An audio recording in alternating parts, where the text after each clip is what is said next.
stuff. That's some Oh. nasty stuff. You can get some that. disgusting confirms at like 50% into like Cyclone on the top plat. Gross. Yep. Honestly, Dr. Mario on the top plat too. Yeah, you know, you don't see very many dot players, and honestly, that dude's kill potential is insane. Yeah, I'm actually Really cool like with that. I seeing don't Doc. want to see Doc. I don't want to see Doc. You don't? No, honestly, I find regular Mario more hype than Doc's, honestly. Yeah, honestly, I think regular Mario. Yeah, okay, you know what? No, I feel it. I was gonna say like, I don't know, doing up air like 8 times isn't really that hype, but there's Okay, other stuff. that's There's fine, other that's stuff. fine. But you don't always. I mean, but hey, if you lead it into the forward air, Yeah. Oh, yeah, the funny aerial, right? that's fun. But Yeah, it's you gotta complete Mario overhead to forward block air is- block this overhead. block this overhead. Yeah. Yeah. Oh goodness me! What if you wanted to go to the Mushroom Kingdom, huh? Mario said, "Block this overhead." That's right. Yeah, honestly, Mario's kind of cool when you get that kind of stuff. I honestly think like Cape, the Cape. Cape's sick. Everyone Cape's loves sick. that. Everyone loves that. Yeah, for sure. That's hype. All right, let's see what we got. All right. Yes, the next one should be starting soon. Mississippi State off to a great start here. Yeah, absolutely. Well, an insane start, really. They only dropped 1 stock in the whole set. Right, and that's the thing. That's like 1 point shy of the max you can get per game. So we're going for Speaking of Captain Falcon hype Game & characters, Watch. Yeah, Game & Both Watch. of No, I'm these just are- kidding. I'm actually just kidding. I think Game & Watch can be hype if you go for side B and that's it. Sure. Yeah. Already But failed no. that challenge though. Unfortunately, Yeah. we're seeing moves come out like real moves, and LJFA knows that this is a great place to take Captain Falcon because he's a fast follower. You can catch him in a lot of this good stuff. However, fast falling actually can help get around the up air. So what CISO will be trying to just kind of escape to some route to get around those. Yeah, these fast fall nairs that Falcon is doing here, really liking it from CISO. Just like really applying the pressure to Game & Watch, trying to get like a hit in, start the chains that lead to the forward airs, get some kind of advantage. Right, the issue is Captain Falcon loves kind of like challenging people's shields. The command grab is a great way to kind of bait that out. However, poking the shield for Game & Watch is kind of risky because of the up being incredibly fast. Yeah, it's just such a rough move. The fact that you're basically completely actionable, but these like close range up Bs are absolutely insane. Nice back air.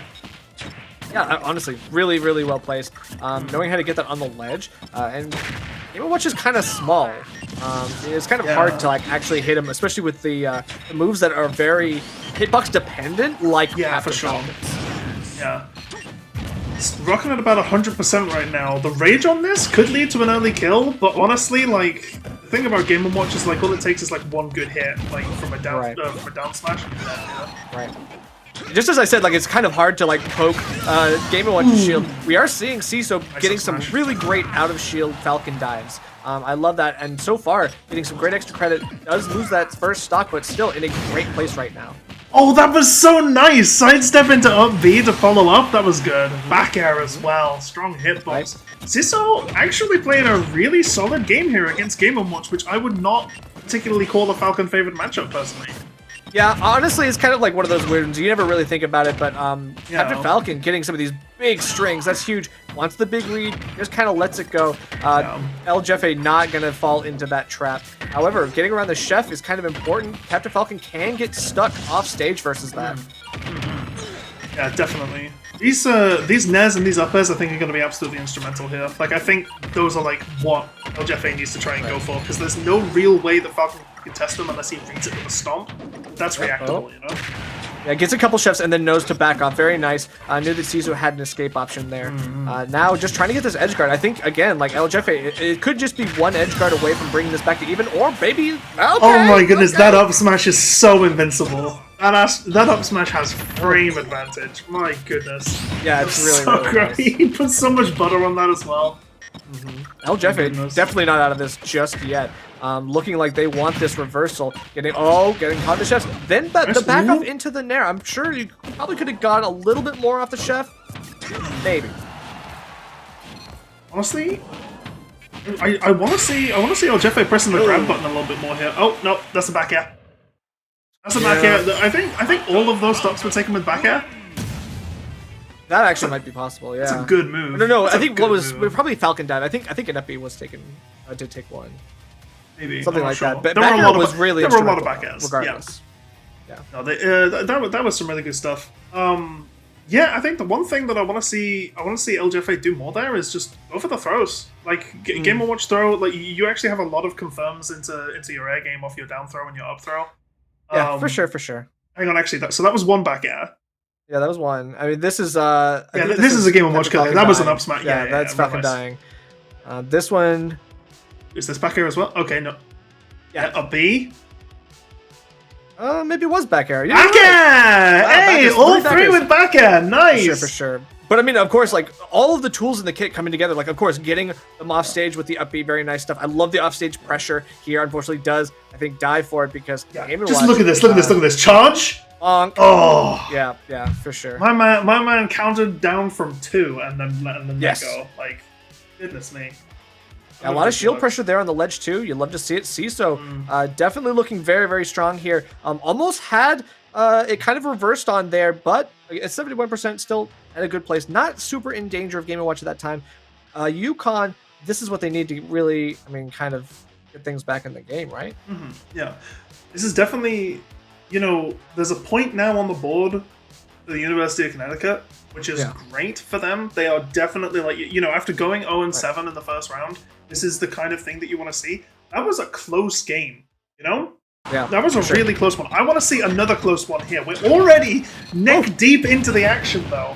Yeah, CISO has already taken the stock, so this is looking a little bit tough. Wait, what? He already took a stock? Yes. Lightning fast. I didn't even see it.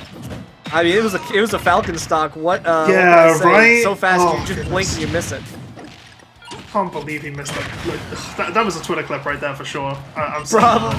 Oh my gosh. But then, wow. Up smash! Yo! What happened? They both did. Oh, not the taunt! Taunt to get bodied. And he's 3-1 up too? This is a bad omen. Yeah, this is tough because you saw it. Like, obviously, LGFA was getting the charge up smash in the last game. Now, we are returning in kind. CISO not out of this.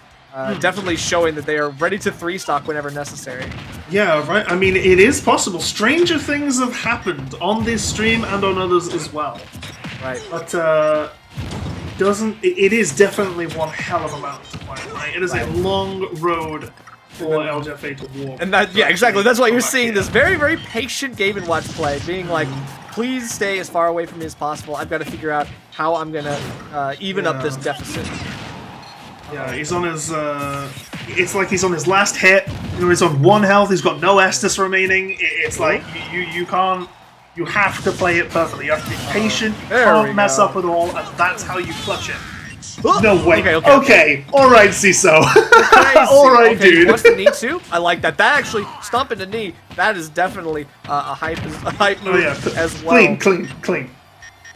For sure, no. Very clean stuff. Definitely trying to apply mental pressure, and I think, amazing temperament from LGFA to not be phased by that nice grab. Yes, for sure. Really a nice read on these rolls. Looking for something here, can't get the berry, just opts for the dash attack, doesn't want to go crazy. Punish is what you want to see. Too risky here. Is it just me, or is Ciso sweating a little bit here? A little bit. Seems like he's getting a little bit desperate. Oh, you missed the grab, just grab him again. Okay, goes right through the chef. Nice. Fried the bacon. Woo, the upbeat. No, close. Very, very nice. The tomahawk upbeat. Yeah, that was, goodness me, that was hard. That was tough. Yeah. Good mix up. And still a 2-stock. So, not what they needed, but definitely, well, I mean, it is what they needed. They needed the points, and now they're closer to taking this back. Never going to turn your head away from a win. I'm definitely never going to turn away from a win like that. No, for sure. Yeah. But CISO, LGFA, I was a believer for a good long minute there. Considering how quickly his first 2 stocks disappeared, I honestly feel like he did a really good job in bringing that back. Bringing it back, right. Actually making it close. Because I genuinely thought it could happen. It was a really nice mix-up to kind of close the game away from CISO. I mean, think about it, that's how the first game went too. Remember, like LJFA went down early, and then just kind of made their last stock really count. Yeah. You're right. You are indeed correct. But unfortunately, that is the end of that series. I was really actually having fun watching that. I thought that was kind of sick. Again, like Captain Falcon is a hype character. For sure. It's hard to discount how cool Falcon is when played at like a higher level. Yeah. Also, that drop off the Halo Falcon punch, he didn't even try and reverse it or anything. That was utterly like, if that would have hit, that would have been so. If he had reversed, yeah, that would have hit. If he hit reverse, but he didn't reverse. He probably would have shielded it. That's the thing. It's the rock paper scissors thing, right? Okay. If you fall straight down, if you just press the neutral B button, most decent players will think you're gonna reverse it. So he didn't reverse it, right? And no mix up. Yeah, exactly. Right. It's the reverse psychology. It's the level 2 thinking. Unfortunately, doesn't beat level 3 thinking, which is knowing that they're not gonna do it. True. We got Sakaluigi coming up. Yes, Sakaluigi. As I said, the last time I think they played Sephiroth. I'm pretty sure. You know, it's kind of weird. I saw the name Sakaluigi and I was like, "Damn, Luigi rap, let's go." Elegant ain't the only one. That's always how this is. I promise you. Someone will be like Pac-Man 44 and like play Roy. Roy as well. There you go. I'm playing Roy. I'm a Roy man. Never played Pac-Man before in my life. Yeah, right. Yeah, what's your name? Oh, yeah, my name's Elecman X2. Who do you play? Oh, Joker. Yeah. Like, it's you know, like, okay, cool. It's usually like some high tier, like, right? Yeah. You look at their, like, Smash.gg profile, you see 2 years of Mega Man, and then the next year, when they actually start winning tournaments, they start playing Joker? Yeah. We got Mia very coming. True. Is that Mia or MIA? MIA, probably MIA. Yeah, but I don't know. I almost said El Jefe last time, so who knows? Maybe they'll tell us again. Who knows? See, the thing is with me is like, you ever play any like any MOBAs, League of Legends, that kind of thing? Oh, I'm clean now, but yes. Oh, that's good. Well, you remember when like an enemy was missing, you would type Mia in all chat, like MIA. Yeah. I always read that as Mia because like I had a friend at the time. I don't have any friends anymore. Don't worry, I'm not one of those normal people. Okay. Cool. But she was called Mia, so I would always read it like, even though obviously it's. Okay, makes sense. Yeah. I think. Yeah. So they're going straight PS2. Nice. Yeah, I like that. I mean, PS2's pretty solid stage. No quarrels for me. Yeah, I appreciate it. Mm-hmm. No questions here for me. And it's going to be straight to PS2, no bans. Looks like it's going to be an interesting one. Again, I hope it'll be the Sephiroth. If not, could be anything else. Could be I could be very happy with anything else. Yeah, definitely. I see that. I don't think that the PS2 call really gives anything away like that. I think it's a fine Sephiroth stage. I don't think it's the best one though. Yeah, it really could be anything. Well, a longer stage really helps Sephiroth because of the long, like you can you get more pressure from being in the corner because there's more space that like Mario. Yeah, for sure, and obviously it gives him more opportunity to space around with his big hitboxes. Yeah, okay, no, I see that. Right. You just got to be careful because the ledge and the underside of the stage could be interesting for Sephiroth. Obviously, you want to full charge the Omni Slash sometimes. Poke above the ledge. Yeah. Might be a little bit harder if you don't get your angles right. I have seen some pineapples in that situation, so. I forgot that's what that was called. Yeah. You know these like small like little phrases and stuff that just like don't get used all too often, and it's just like sometimes you get reminded of them. It's just like, oh yeah, that's what we decided on. Job. Hey, Sephiroth, nice. Sephiroth versus Mario. Job that we foreshadowed the Mario stuff earlier. Huh? Yeah, for sure. And again, Mario's still a pretty scary character. I'm not sure. I've actually seen this matchup a couple times, but like with Sephiroth, it's always a weird time, right? Because Sephiroth again has the slow startup on the moves, but the immense range just really beats up Mario. Yeah, but if you play Mario like aggressively, just throwing out aerial hitboxes like MIA is doing, it can be really difficult for Sephiroth to actually get anything started without reads. Like, I actually kind of like the way he's playing here. Yeah, for sure. Also, I do just want to say, in the Sephiroth trailer, Sephiroth does win this matchup. So, oh, true. You know, true. This is the canon that's matchup. to keep in mind. Yeah, very true. And now hoping that water will beat fire. MIA just looking for something to get a combo started. Unfortunately, these approaches just haven't been working out in their favor. No, not at all. Really, it's kind of a difficult. Yeah, see, that's what you want, right? You want to try and get like a really nice like low to the ground aerial because the damage on Sephiroth's moves is utterly obscene to say the least. Right, okay, tries to get something with the flood, unable to. Sakaluigi just very, very quick to retake stage control. Now gets a forward throw, but looking something. Okay, doesn't actually go off the ledge with that. That's very, very smart. What a huge coverage. Keeps it on the ground so it doesn't go off ledge. Yeah, very smart, very good stuff. That Octo Slash is just gonna be. It's such an oppressive move if you don't interrupt the startup of it. Yeah, gonna get punished for going for the Scintilla the wrong way. Unfortunately, that counter is only one-sided, so MIA is gonna be looking for something there. The orbs actually coming in clutch for Sakaluigi, and MIA not able to air dodge actually on it as well. Yeah. Nice back air. Yep. Oh, that was nice. Not gonna stop Sephiroth though. He's got a lot of recovery, but that was a very nice snipe. Right, but 151, again, you know, Sephiroth is a very light character. A lot of stuff's going to kill, however, the down air will not just yet. Looking for a bigger read than that. The thing is that... Oh, okay, never mind. Whatever I was going to say, doesn't matter. He's dead now. Very nice clean back air from MIA. Starting now on both characters in second stock. What's interesting is, like, that was because, like, Sephiroth's sword is so thin. So Mario just kind of, like, back aired, and the way he shrinks himself allowed him to get because of the horizontal. Wait, hang on a minute. What's happening here? They both lived? What? I was certain someone was gonna die there. Yeah, almost. But I mean, the Omni, like the Octoslash, actually ended up catching MIA. Yeah, saved Mario. Not launching, but not launching. Yeah. Nice back throw. Just looking for these aerial hitboxes to send Mario off here. Not able to find for the edge guard. That was a very brave forward smash there. Sometimes you gotta go for it again. Sephiroth doesn't have wing just yet. Looking for a little bit more. Okay. Nice counter. Ooh, not quite strong enough though. Oh, tries to cape you've got to be so fast on that cape. You can't reflect it once it starts exploding, and that is the worst thing ever. Yeah, for sure. Right in your face. That's gonna take the stock. Oh, good luck here now. Jab lock? Trying to get a big read, but doesn't. Supposed to go for the read afterwards. A little bit tough. I'll see though. Yeah. Sakaluigi. Ain't this really fast? Oh my goodness! Walks up and just forward smashes. Sees the opportunity, takes it immediately. Yeah, for sure.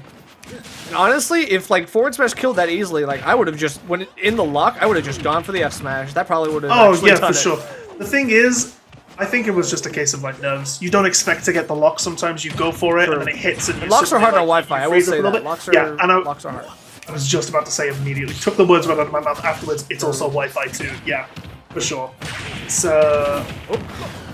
really nice this stock though. Forward smash into my god, into up air. So close. Good DI from Sakaluigi to go out though. He'd have gone in. He was dead. Yeah, I mean that lead in was looking a little tight, but then good landing, high up B to get back to Those ledge. magnet hands are so strong. This is such a close game. Nice up smash. Yep. What is this, Game & Watch again? Like, no, for real. Yeah, right? Have the invincible head on the up smash. Always a good anti-aerial option. Especially for sure. And did you see how he turned around as well? You see how he turned around as well? So we got the early hitbox because the move comes out faster behind. Yeah, that was really nice. Now that was a really clean, really good up smash there. In order to close that out from MIA. That was awesome. It was a really good set overall. Yeah, I mean, I can't believe the first kill with the Omni Slash, or Octoslash. Always. Yeah. Omni Slash is the thing that Cloud does. Yes, Omni Slash is Cloud. Yeah, that's right. Yeah. Okay, so yeah, you can see it right there. Like squishes Mario's body. Yeah, right. Just kind of like takes away his vertical. Yeah. This is entirely with horizontal. Yeah, no, just some really nice stuff here from both fighters in this game. This Yeah, game, Sakaluigi. He had such a good idea with that cape. That was heartbreaking. It was a great lead. I honestly, I'm surprised. Like MIA was able to bring this all the way back from this deficit that you're seeing right here, right? This forward smash kind of sealed the deal, and then just did not get touched for a good portion of the game. Looks for this up, he does not get it, but then just gets hit like a couple more times, and all of a sudden we're back to like dead even. Things could be very dangerous. If you look here, we just turn around after the rolls. So nice. Yep. Yeah, because you can see Sephiroth going in with the Nair. Like, there's just not a lot of coverage, and of course, because it's one of his least ranged options, right? He's not using the sword. The Masamune is not coming in clutch for him. So the Nair, unfortunately, gets beat out by the up smash. We're going right into it. Game number... Same characters. Game 2, we got Kalos coming in. Okay, yes, it's Kalos. I think it'll be nice. Decent stage for both characters, honestly. I don't think... I kind of like this. Yeah. Probably better for being Mario able to than like stick his sword into the side of the stage is gonna be cool. That is true. I forgot he could do that. I always forget he could do that. Wow, clanking with the fireball, with the fireball there? Yeah, I didn't expect that. It's crazy. Oh, like the last frame as well. Nice back air. Oh, into the net. Grabs? Okay. Let's go, Mario. The aggression here. Very different from the first game. Right. Uh-oh, getting caught by that jump off ledge down B. That's the second time Sakaluigi has been able to catch that. Again, getting caught by this Again, with these turnaround up airs. Yeah, that one's not going to kill them. Up airs are up smashes. Looking for something here. Can't get the forward tilt. Really is anyone's first blood here. Weak hitbox of the up air might... Nice wall jump. Trying to mix up your dashing. Sakaluigi just looking for the kill. Unfortunately, not able to get it. MIA does not take the bait. Again. They were literally neck and neck on percent there. That was insane. Oh, can't get the lead in. Wants the up air, but MIA able to get around. Yeah, I mean, it's all extra credit here, right? Extra 22%. Right. Like, this is totally fine. Manages to beat out that up smash. My goodness. Again, slow startup. Yo, MIA? Off the platform? No way. Oh. Good deal. Oh, actually catches... Waits for it as well! Yo, MIA's saucing right now! He's schmoving! Nice. Okay, now the mix-ups. This is where we're seeing Sakaluigi try to mix up their presence off stage. This is going to be a little bit kind of crunch time for them. They've got to be able to take the stock and soon. Okay. Sakaluigi. I mean, Mario's in a great position right now, honestly. Nice air dodge onto stage. That was so tricky. Vlad, I think he expected a jump there. Didn't see it. Up B. The down air! Not gonna quite be enough. Sephiroth trying to do as much as he can. Sakaluigi, no! But these up smashes are just confirming the kills left and right. Mario, MIA with a 2-stock lead right now. 169%. Still going for more. Yeah, MIA knows that Sakaluigi is so desperate for the kill right now and is able to just throw out those up smashes because it's like, yeah, sure, you die if you miss, but like you know that he's going to be trying to press a button to try to get you in the combo. Well, see, that's the thing. In MIA's head, he's dead already, right? Yikes. Like, so you might as well just go for the crazy options because if it works, then that's fantastic. And once the forward air tries to go for those up air ladders again. Right. Guy's absolutely crazy. MIA absolutely showed up this stock.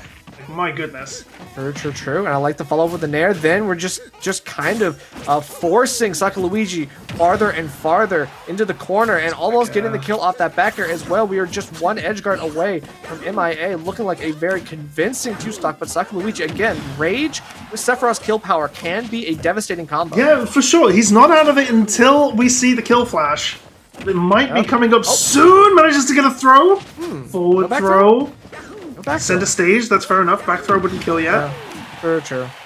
Down air. That down air does not kill for so long. But it is just a really nice priority. But he just walked forward on shield. My goodness, he wanted a reaction so bad there. Sure. Again, Sephiroth living to 170. That's pretty good. I think you're going to have to hang on to it. Oh, you're dead.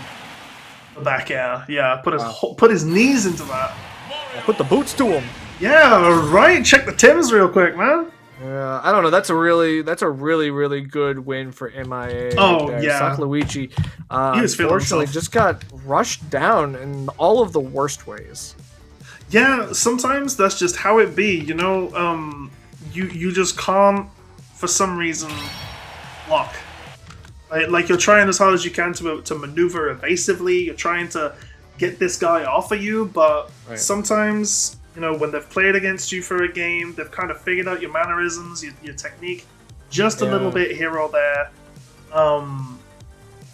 But yeah, no, it's. I think it's just sometimes tough, if you're figured out, you're figured out, right? In theory, Sephiroth has the comeback mechanic, right? Like, but I feel like the comeback mechanic for Sephiroth is more of you get it and then you have to hang on to it and then continue to benefit from it, like get stocks because of it. And right there, you're just not able to do what Sephiroth needs. And when you're backed into a corner like that and you're basically down for the majority of the game, like it's really hard for you to kind of like dig your way out, particularly against Mario, who is a very consistent character. That honestly, as long as you get around some of the big aerials, like we saw Mario cooking. Oh yeah, for sure. He was in the kitchen with that stuff. He was absolutely frying up a hearty meal. Like, my goodness, there was some serious movement there. Like, I gotta say, it was slightly schnasty, maybe even schnefarious. It was some really nice stuff. Yes, I definitely agree. Like the cape attempt there, like we saw like some great stocks here from Sakaluigi, like just knowing how to use and abuse Sephiroth's good advantage state. However, again, like Mario is one of those absurd characters that really a true definition of the blender. Yeah, right. The blender, exactly. Just cannot get out. And of course, like having a very, very good, consistent kill option like back air, Sephiroth just wasn't able to get some of that same consistency. So we'll hopefully see that from Sakaluigi in the future. And keep in mind, back air is not your go-to kill option on Mario. There are other ones that are better. He decided to go for back air so many times because he knew that Sephiroth was playing around your standard forward air, your up B. You know, even things like back throw, you know, like whenever he was getting thrown, he had to go for forward throw because he was always in a position where back throw wouldn't kill. So it's like, you know, people think, you know, you might think, oh, why is he using back air so much when it's not like the go-to Mario kill option? You gotta understand that he knows. Especially it's Sephiroth. Almost anything you do will kill, especially like a back air against Sephiroth. Like, come on, like why not? Yeah, you're not trying to kill Bowser. All right, so let's see. That is a good tearaway for Mississippi State. Basically, they have that 7 points. University of Connecticut would need like a 3 stock and a 2 stock to even this back up in the next one. As far as I know, I don't know, don't hold me to this, but it looks like it might be Lucina Little Mac. That would be quite an achievement. I don't think anyone would willingly play Little Mac on Wi-Fi except for like maybe Peanut. Little Mac got buffed in the most in the final patch. The buffs, yes, sure, but I think the buffs in terms of like up tilt into KO punch, that's usually a very, very tight window and is better offline. Yeah, that's true. Same can be said really for down tilt KO punch as well. Like unless you have that timing down pat, you are just not going to get it online. It's very, very tight. The last thing you want to do is get air dodged. It's button test characters, so again, it might just be random. Oh yeah. It might just be a mental mind game with the Mac pick. I like that. Pick someone who is just completely out there and then just don't stick to it at all. Level of like shuffle. Little Mac is one of those characters that you can test your buttons on. That's actually true. Yeah. You know something actually, Nuff. You can test your buttons on any character in the entire game. That is true. But it's most fun on Little Mac. That is true. Yeah. I think he's got some very nice animations. I like down smash. I like Little Mac's down smash. It looks sick, you know. Yeah, I like his forward smash because he can be angled up or down. Like good stuff. Wow, this is actually Little Mac Lucina. Well, Lucina wins this in my book, but I gotta say... Who doesn't win against Little Mac? In CC Plus's book, maybe he reads it differently, right? Yeah, but of course, as you mentioned, yes, it is a losing matchup, but because of the sword. Again, Lucina, as consistent as Mario is in terms of the brawler archetype, Lucina is the consistent sword. Right now, her spacing on her normals is what helps win her matchups, and Lil Mac is someone who is traditionally very, very weak to such a tactic. And as we're seeing right now, he just can't really get in range to do anything. Versus, that was such a nice forward tilt. Are you kidding me? Yes, very, very, very good. Covering the ledge, getting the frame options. Very good stuff. Just has to get around some of this revenge Mac, because Mac will be able to kind of like mash on your shield sometimes, get the shield push, and then be able to just continue the pressure. The angle down forward smash as well absolutely shatters shields. Pops shields, yeah, exactly. And you can see right now. Yeah, held it for a little bit long there. You know, you're not the only one with a shield break, obviously, no? Exactly. You have to kind of hold shield to a point until you feel like, okay, I can actually reliably get out of this. And Lucina has a great Dolphin Slash out of shield, an incredibly nice option. You have to use it. Super Slideshow Brothers Ultimate? Yo, we got connection errors. Let's go. No Mom, quit, right? Mom, reset the router! Oh my god, yeah, exactly. Oh, exactly. You kick the router. Oh, let's go, let's go. I can't be losing to this. No rage quits, oh my goodness. I'm sure it's harmless. I'm sure it's a harmless. It's probably just some kind of connection issue. We'll look into it and we'll see what's going on with that. Definitely not an intentional thing. I don't think. Of course. Maybe a lobby issue. Really make sense.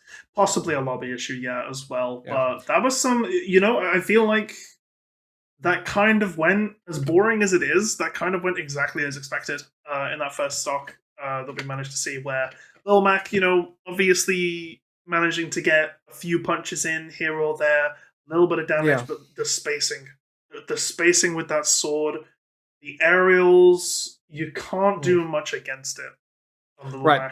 This is so hard to get in. Yeah. And this is not even worth countering half the time because it doesn't put you in advantage. That's true. Like if counter doesn't kill, then it's like, okay, cool, I'm closer to her now, but she can just. They both have counters, right? Yeah. What if she countered the counter, right? I don't even know if you could do that. No, because if she hits on the last frame of a really active move, and then immediately lands. What would that be? I don't even know. What would Lucina hit with? I don't even know. Maybe the last hit of falling Nair? I don't know. Interesting. That'd be weird. We need someone to do the science. We need people like you, chat. Do the science. That's right. Us if it's possible. Yeah, do the job, chat. Sure, it's up to you now. I leave it in your capable hands, chat. See, the thing is I try and mask it as you're doing your responsibility. You're just do our jobs for us. Yeah, go ahead. Yeah, you should. Be useful to something, chat. You should. It's like you're enjoying. I know you're enjoying the stream. Hey, pay us back a little bit. Give a little kickback. That's important. Right? Support your streamers. Yeah. Support your. You gotta support your scene. You got it. All right, we're going. Yeah, but we're going right back into it, and I think they're gonna do it. What, 3 stocks to 2? I think they're just gonna lose the stock. Yep. Okay, that's fine. I don't even know if they're gonna do going back to percent. Let's just. Yeah, no, it seems to just be regular gameplay here. Okay, yeah, we're just gonna start it. Okay, that's fine. Oh my! Okay. Bro, no, not the 0 death.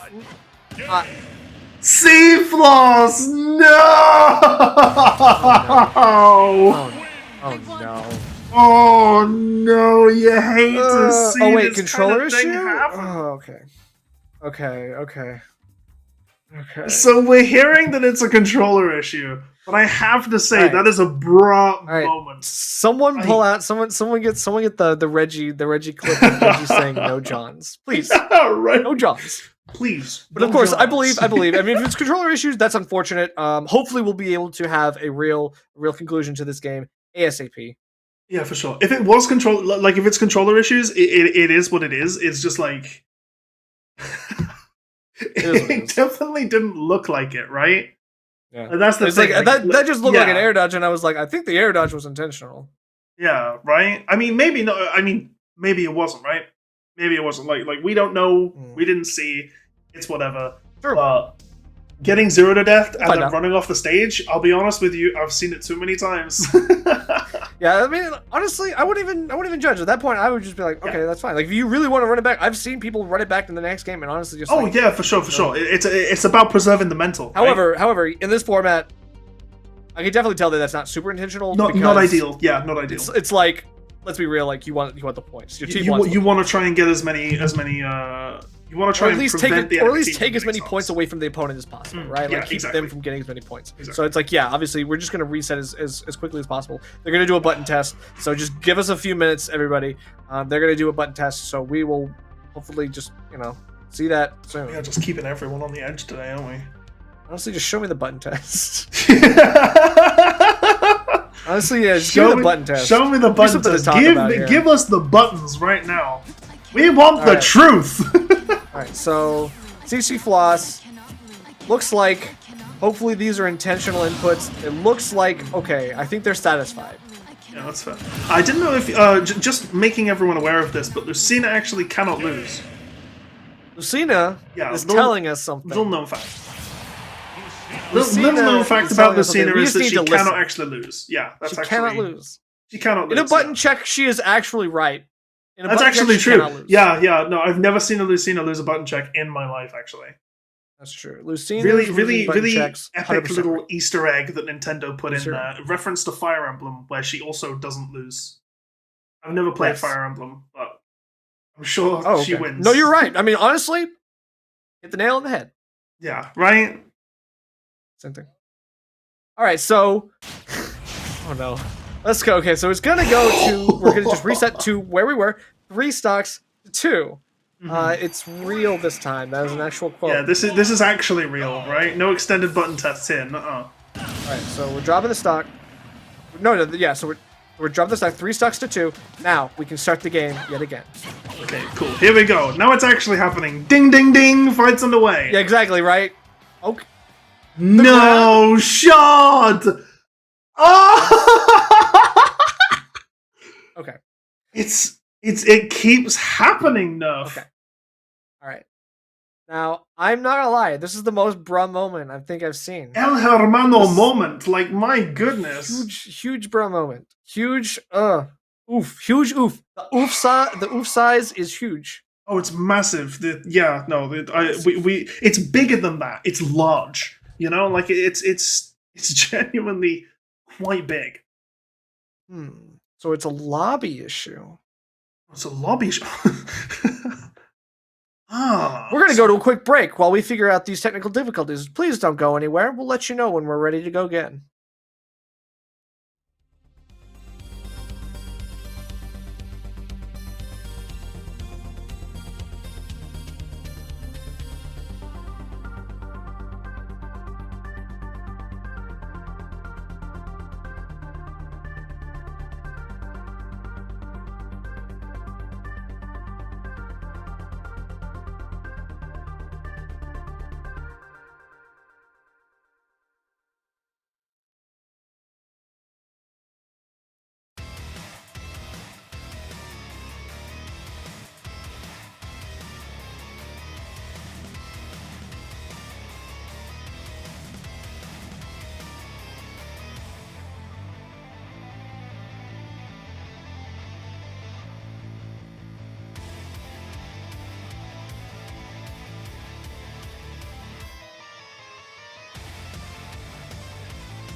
All right, cool. So we're back.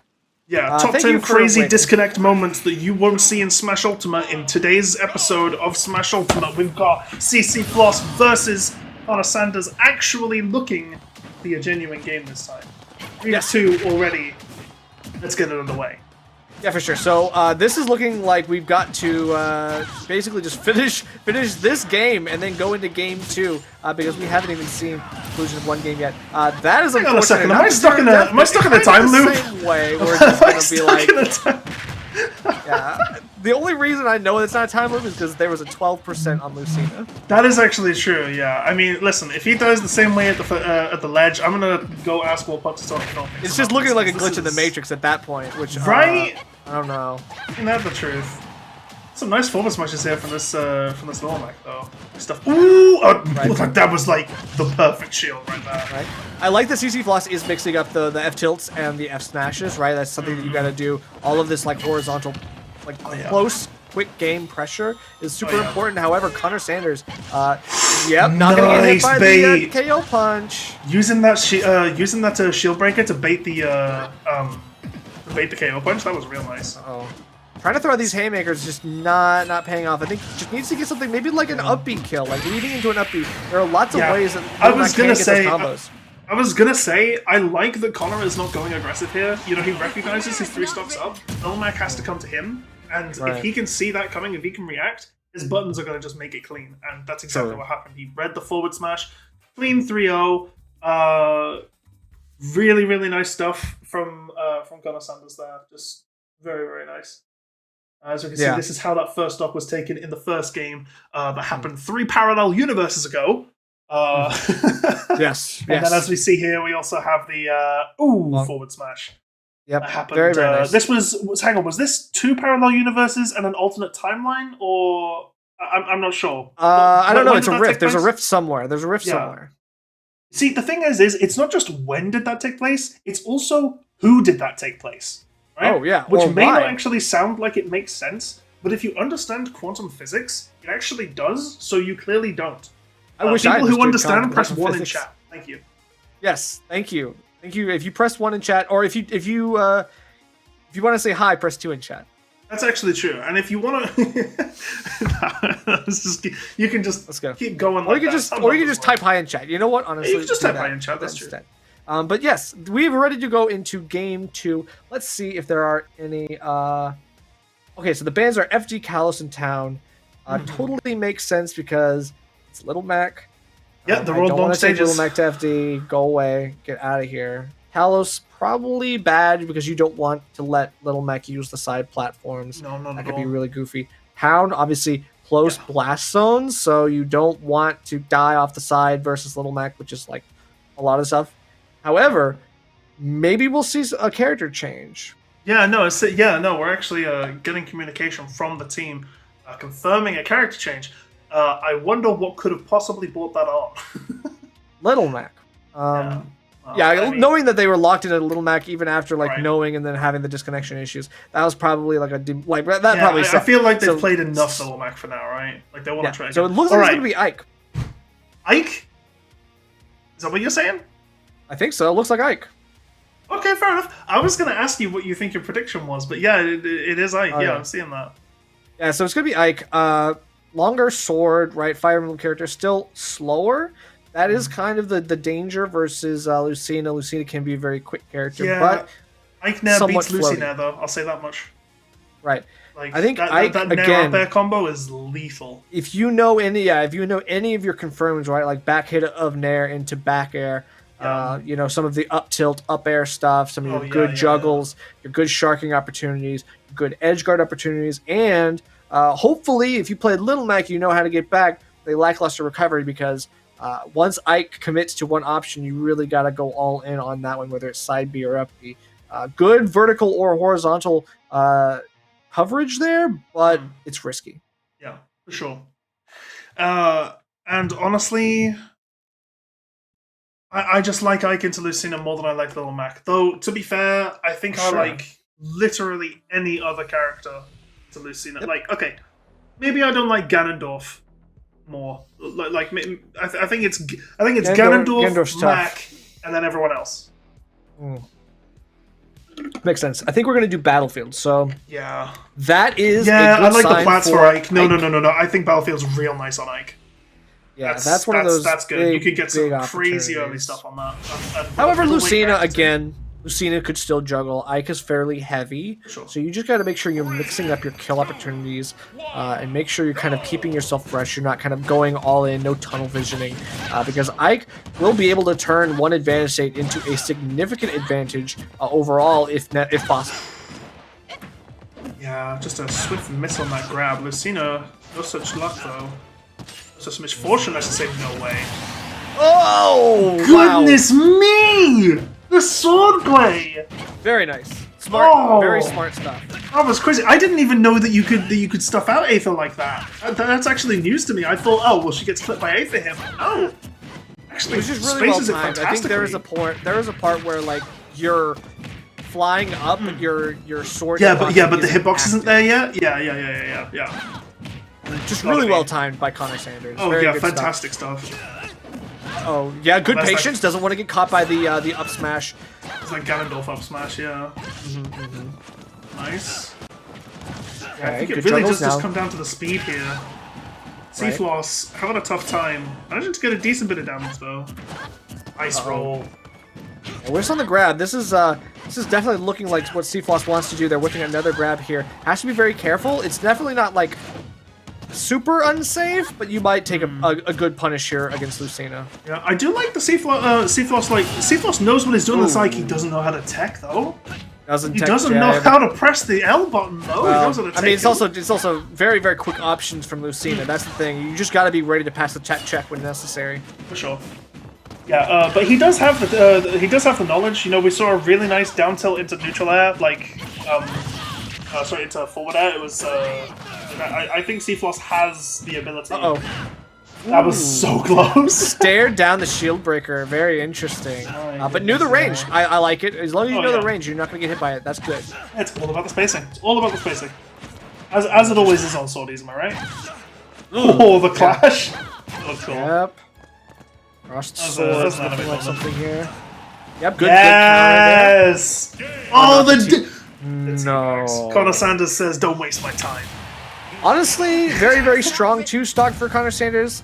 Just knowing how to take care of the recovery. Again, like not overcommitment, but like the necessity of commitment for Ike to get back to stage, whether through the up B or the side B. It can be really hard, and Ike's recovery, if you don't space it like pinpoint accurately, it can be really punishable. Or mix it up efficiently. Like you just got to be very careful. Especially if you're going high. Like especially when they have such a fantastic move for doing so, like Lucina counter. You know, Lucina counter can pick up side Bs, it can pick up Bs. You know, any counter like that is just really, really fatal for Ike's recovery. It really makes it so much harder because you have to be so precise.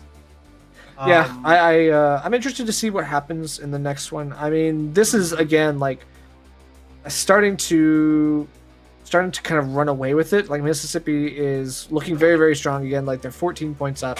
Isn't that the truth? This is still possible, I believe. I think we have two more sets left, and I mean. Oh, okay, one more. Okay, so yeah, unfortunately, it is not possible. The next one will be the last one. So, Mississippi State, although they do technically win, we still have the opportunity to play the last set for some points. UConn will be looking to get those crucial points with the last set. Yeah, might as well. But again, like it's really, really strong play. Mississippi State being able to kind of know how to hold a lead, and I think that's kind of an important point for this.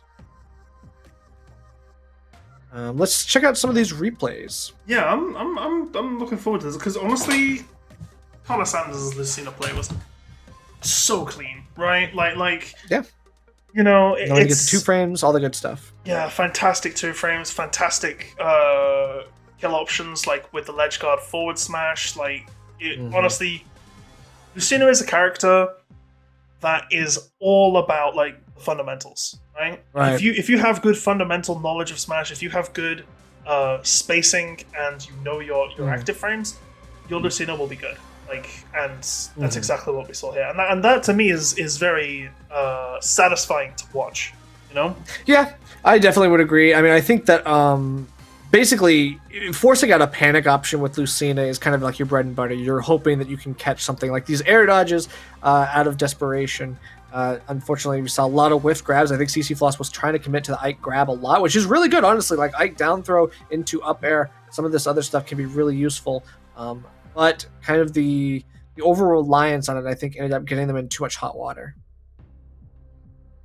Yeah, and you know, I think that's really evident from what we've seen so far. You know, like this stock, this this game that happened right now. It was just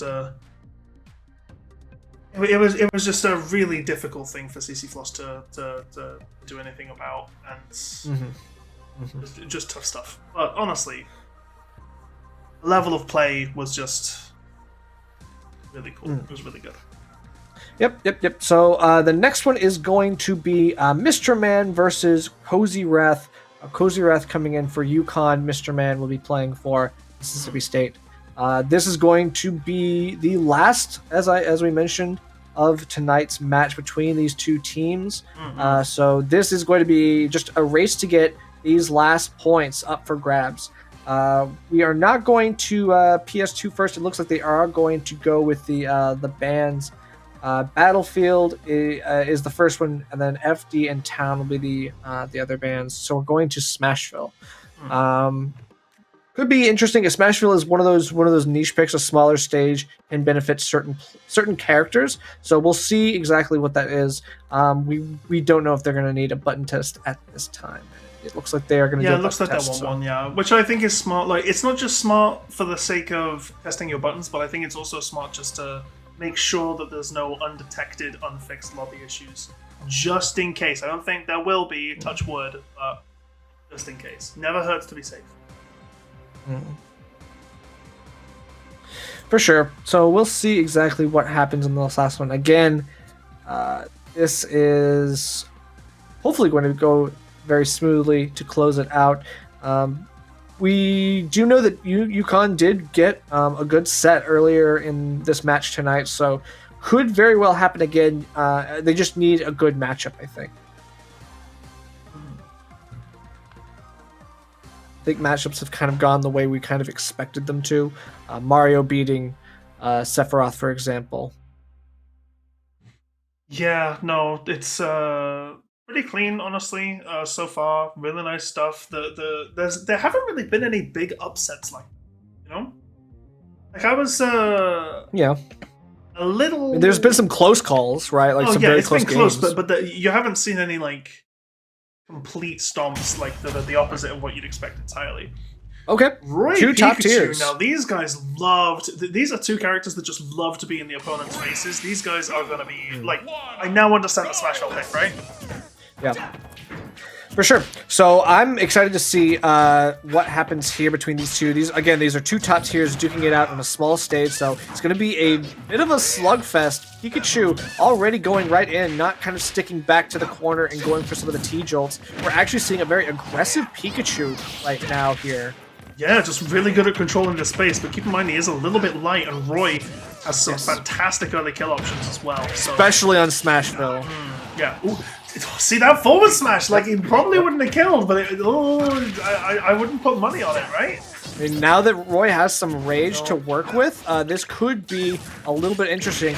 Roy can really... Oh, definitely. He saw that Pikachu forward smash, and he was like, right, I'm going to run up and charge, because you're going to panic. Yeah. And we're putting more fire on the gas right now. Pikachu looking for some of these under catches. You are running in for the Dragon Edge dance, though. You've got to be very careful here. You're going to get caught in some of this grab. And then the P-Jolts look like they're coming out. Yeah, that's so hard to recover against. The fact that they cling to the surfaces makes it so hard for characters like Roy with that kind of like recovery that puts their whole body in. Right. Now Pikachu able to get some of these early percent combos. Using the up tilt, a great combo starter, but you're falling right into it. Well-timed. That's my goodness! Come on now. Yeah, honestly, just wait for the right moment. baited the air dodge. It was incredibly well timed. Mr. Man knowing how to catch that right now. Cozy Wrath now down to the last stock here. As Pikachu, again, you can really carry Roy from one side of the stage to the other and off with some of these back air strings, but we haven't seen a lot of them come out or come to fruition. We are looking for some of these good combos still with Pikachu.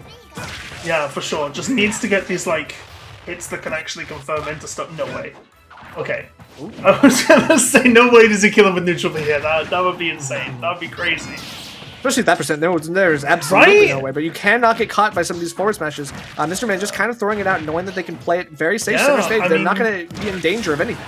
When you get 2 kills with forward smash in the manner of which he has, you can just throw it out and Pikachu will freeze. You know. Yep. And a lot of these straight hits now looking very close to killing. Yep. Oh, nice back air. The back air will smooth. do it. Yep. Back air landing cancel into taunt, Mr. Man. Calm down, son. Calm down. Yeah, Mr. Man definitely showing off a little bit, and for good reason. Roy is a very flashy character. Oh, flashy as hell. He's very fun to watch. The rats, that's a good matchup, though, for you. And this is, again, Pikachu, while a good character, can get stuffed out by swords, but also by Roy, who plays more like a brawler. However, these are not sour spots that are connected. These are all sweet spots and very well placed. It's nothing but reverse tippers, right? Like you can hear it in the sound effects. Like the weak hits only ever hit if they're being followed by the strong hits. Right. You know, and that's how you can tell, right? The spacing is immaculate. Yeah, I think the problem is we're just leading into some of these like bigger hits and kills very quickly. Roy, as Pikachu, you have to be doing everything you can to make sure that Roy never gets close enough to get that sweet spot. Mm-hmm. Unfortunately, having to play a more patient game is sort of the result of what we're having to deal with here. The T-Jolts were kind of messing with Mr. Man's game when they did come out, but we didn't see very much of it. Instead, that aggressive Pikachu was just kind of stuffed out. So we're going to see a switch from the winner of the last game, Mr. Man actually switching to ZSS, which honestly, I don't know. I think Pikachu kind of deals with this character well enough, and on Town and City could go either way. I like Roy here. Hey, hang on a second. Hold up, sound effect. Does your I mean, he's chilling. Something's happening. Okay, I think we're good. It looks like a regular game. Okay, and we're back. Yeah, okay. Anyway, it's all good. It's all good. Yeah, looks like we're fine. It's happening. Zero suit moment. Right. I know the platforms. Maybe Mr. Man's just trying to show off, because like they know that they can't lose off this, right? Yeah. So like, maybe Mr. Man's just like, oh, you know what? I'll flex my zero suit. No, I've already won one on Roy. I'll sandbag a little bit. I mean, that's the thing. You can feel confident enough to do that for sure. However, again, Pikachu, this could be really interesting. I think Cozy Wrath is not going to be happy to let that go for free, and this is looking like a good way to keep things even and to make things turn in your favor. Yeah, for sure. You can definitely see that Pikachu is very intent on punishing whatever. Cozy Wrath is intent on punishing whatever he can. Yep. Mr. Man, though, just not letting up, though. Like, you could have convinced me that we're watching two different players right now. Right. Ooh, good read. Nice up the outer shield, the boost kick. Is that all? Unfortunately, yeah, and the dash attack not going to kill Cozy Wrath, still looking for an option here. The edge guard won't connect with the forward air, still looking for something. Again, Mr. Man is kind of able to get out of these situations, whether it's through the flip kick or just retreating to center stage via some other method. Cozy Wrath is unable to find something. We finally get jumped from ledge here with the forward smash. Nice. That was good. Okay. That was good. Okay, yeah, you gotta be careful. Whiffing the grab is very, very risky for ZSS. Can be one of their most punishable moments. Yeah. Ooh, Pikachu trying to run in with those jabs. The Zero Suit jab combo, though. Really fast. Nice parry. Yep. Zero Suit's jab is actually so fast. Yeah, right? Like, you don't expect it. Legit, I think it's like a frame 2 jab. Frame no 2 or 3. way! It's like That's a frame insane. 2 or 3. Something like that. I feel like it's frame 3, because I think Peak is frame 3, isn't it? Could be wrong. Makes sense. I know it's frame 3 in Melee. Yeah, but I mean, that Thunder actually comes out very quickly if you're able to start it. However, not able to catch Mr. Man with it. Cozy Wrath still, again, we're keeping this very even, and that's what you're looking for here. Yeah, for sure.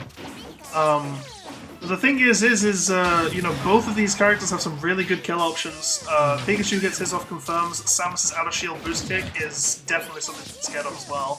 Yeah. Being able to mix up your jumps, use your double jump effectively. Mr. Man really good at getting around some of these ranged options. Pikachu, still, if you're not able to connect these electric hits, then you're missing out on so much. And Mr. Man is going to be looking to use the disjoint that ZSS does have, kind of outspace you in these situations. Yeah, for sure, for sure. And Pikachu right now just playing a really evasive game. Mr. Man trying to just find like an actual decent hit here.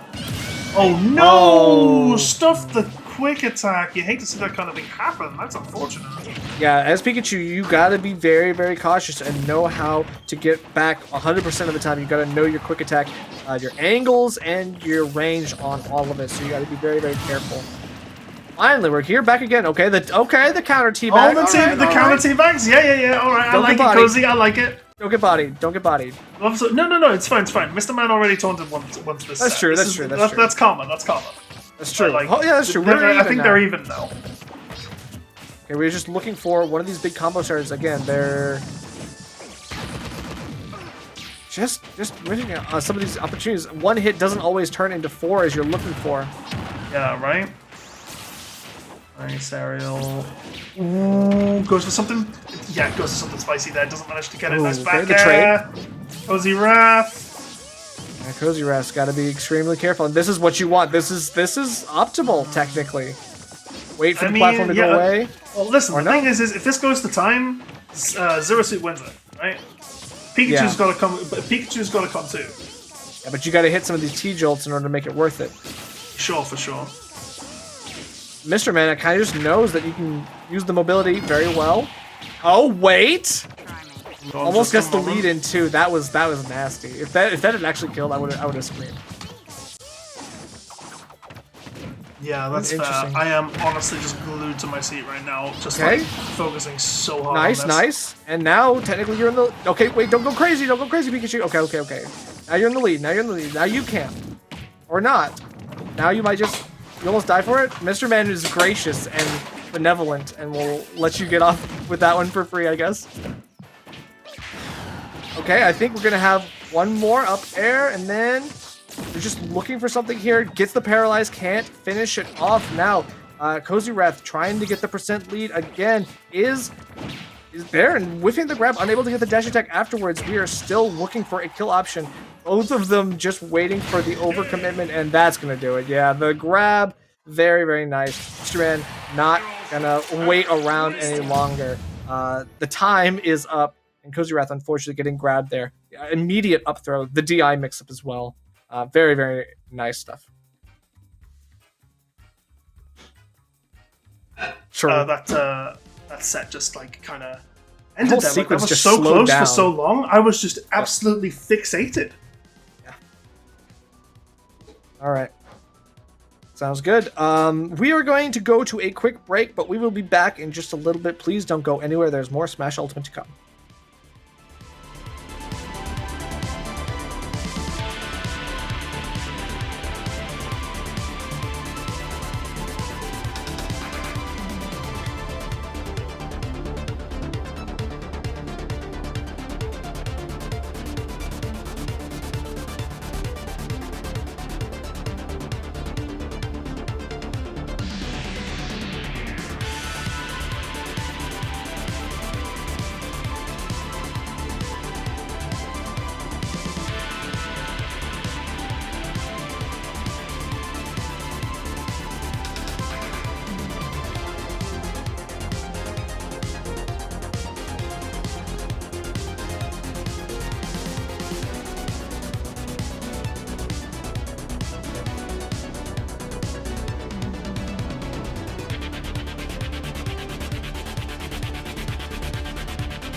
All right, everybody. Thank you all for joining us. We are here in an interview with Connor Sanders, the captain of University of Mississippi, or I'm sorry, Mississippi State University. Basically, how they just got off their win. Congratulations, first and foremost, to you and your team. How are you feeling tonight? We feel pretty good. This is the last game of the season, obviously, so we were Mhm. just kind of like we already knew that we've secured our spot in the playoffs. I think we did that a couple weeks ago, so we've kind of just been like having fun at that point. There was like one school that we really wanted to like beat just to like have that in our back pocket, but like after we did that, we were pretty much set for the rest of the season. Yeah, I mean, it looks like your win-loss record before tonight was 12-3. So yeah, you guys had a very, very strong season this time around. You definitely have a very good record. Was there anything that you were looking for in preparation for tonight? Not really. Maybe it sounds like a little cocky, but we usually like would only like really prepare for teams we're like scared of. And we weren't really scared at all. So Gotcha. we kind of just hopped in a voice call and said, "All right, let's knock this out. We can get on like some homework or something." It's crazy. See, Sure. you say that sounds cocky, but like I gotta be honest, with the performance that your team gave today, with the performance that you gave today, like that was some of the cleanest Lucina play that I've seen. That was really, really nice stuff. There is a level of cockiness that I think can be earned with a performance such as tonight. So I wouldn't judge you too harshly for that. But yeah, you say you weren't scared of this team or anything. Is there anyone you are scared of looking forward? You've got your spot in playoffs and everything. Is there anyone who you're looking to see in these playoffs who maybe you think won't be as fun, maybe will be a serious challenge to you? So the only school and and when you say it won't be as fun, it's more fun when it's harder, at least for us. Nice. Okay, and that's good. there's only like 3 schools that we really consider to be like people that we really have to work for, maybe 4. University of Arlington is very, very strong. Or UT Arlington. We know they're good because we know how good the Texas Smash scene is. So when we saw that they were getting added in the middle of the season, when we knew they were being added in the middle of the season, we were like, yeah, we are going to try to beat them because we feel like that's probably who we will see in the finals if we go back again. Yeah, for sure. And then University of Colorado and William and Mary and DePaul are the other 3 teams that we're like, they're very good. Because we played DePaul in the finals last year and we beat them, but it was very close. So we're like, if we didn't see DePaul this year, but if we do see them in the playoffs, we're like looking out for them. But it's really just those 4 teams. We kind of consider that to be like the upper echelon. Sure. Yeah, totally understandable. I can't really fault you there. Surprise question out of the blue. What's your favorite Mario Kart track? That's getting DLC new. What do you like in Mario Kart? I've never played Mario Kart. You've never played Mario Kart? I mean, like I played like the DS one, but I don't know any of the I was track looking names. to be your fan, man. Gotcha. Everyone's got to cross the bear, it seems. I'm not really a gamer, so. Oh, not a gamer. Oh no. Not really a gamer, but you teabag on Messina, huh? Interesting. John that one. Yeah, I just like to have fun, Honestly, fair enough. I respect that. Yeah. I mean, I know that I recognized Yosufu on the team. Yeah. Like, is a well-known player, or at least enough that I know of them, right? Like, are there any like practices or any special, I guess, special guests that you might have, like you get to play with? Is there anyone that you enjoy playing in practices? Like, what does your practice look like usually?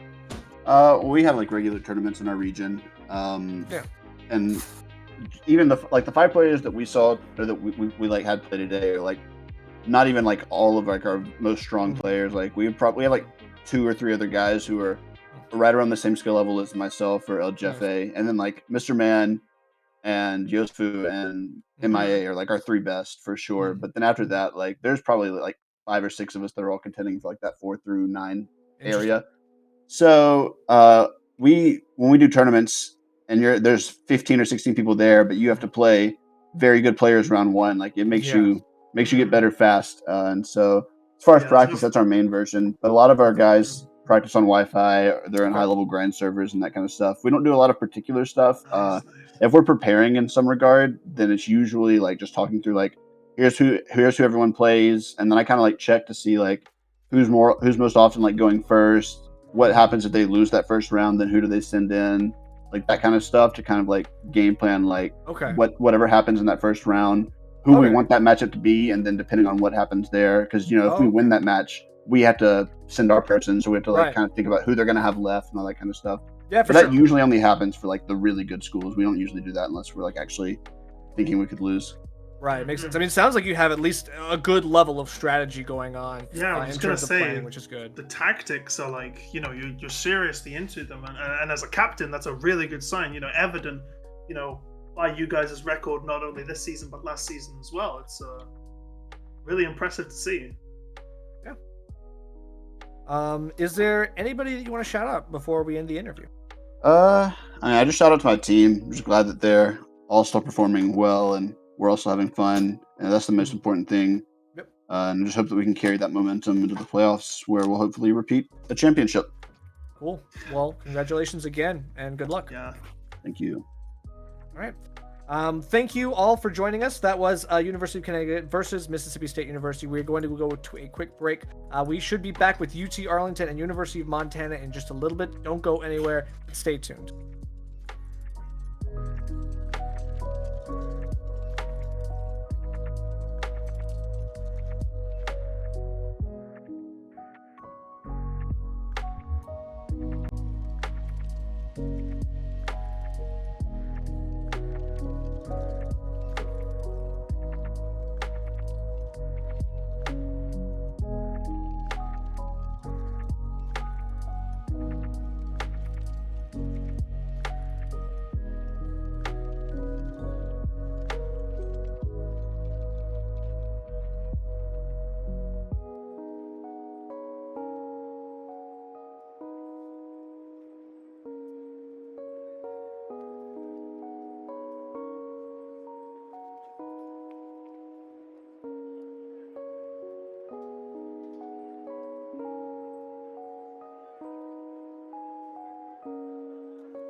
All right, welcome back, everybody. Thank you once again for joining us. It is, once again, the final week of Season 3 for EGFC, powered by Intel.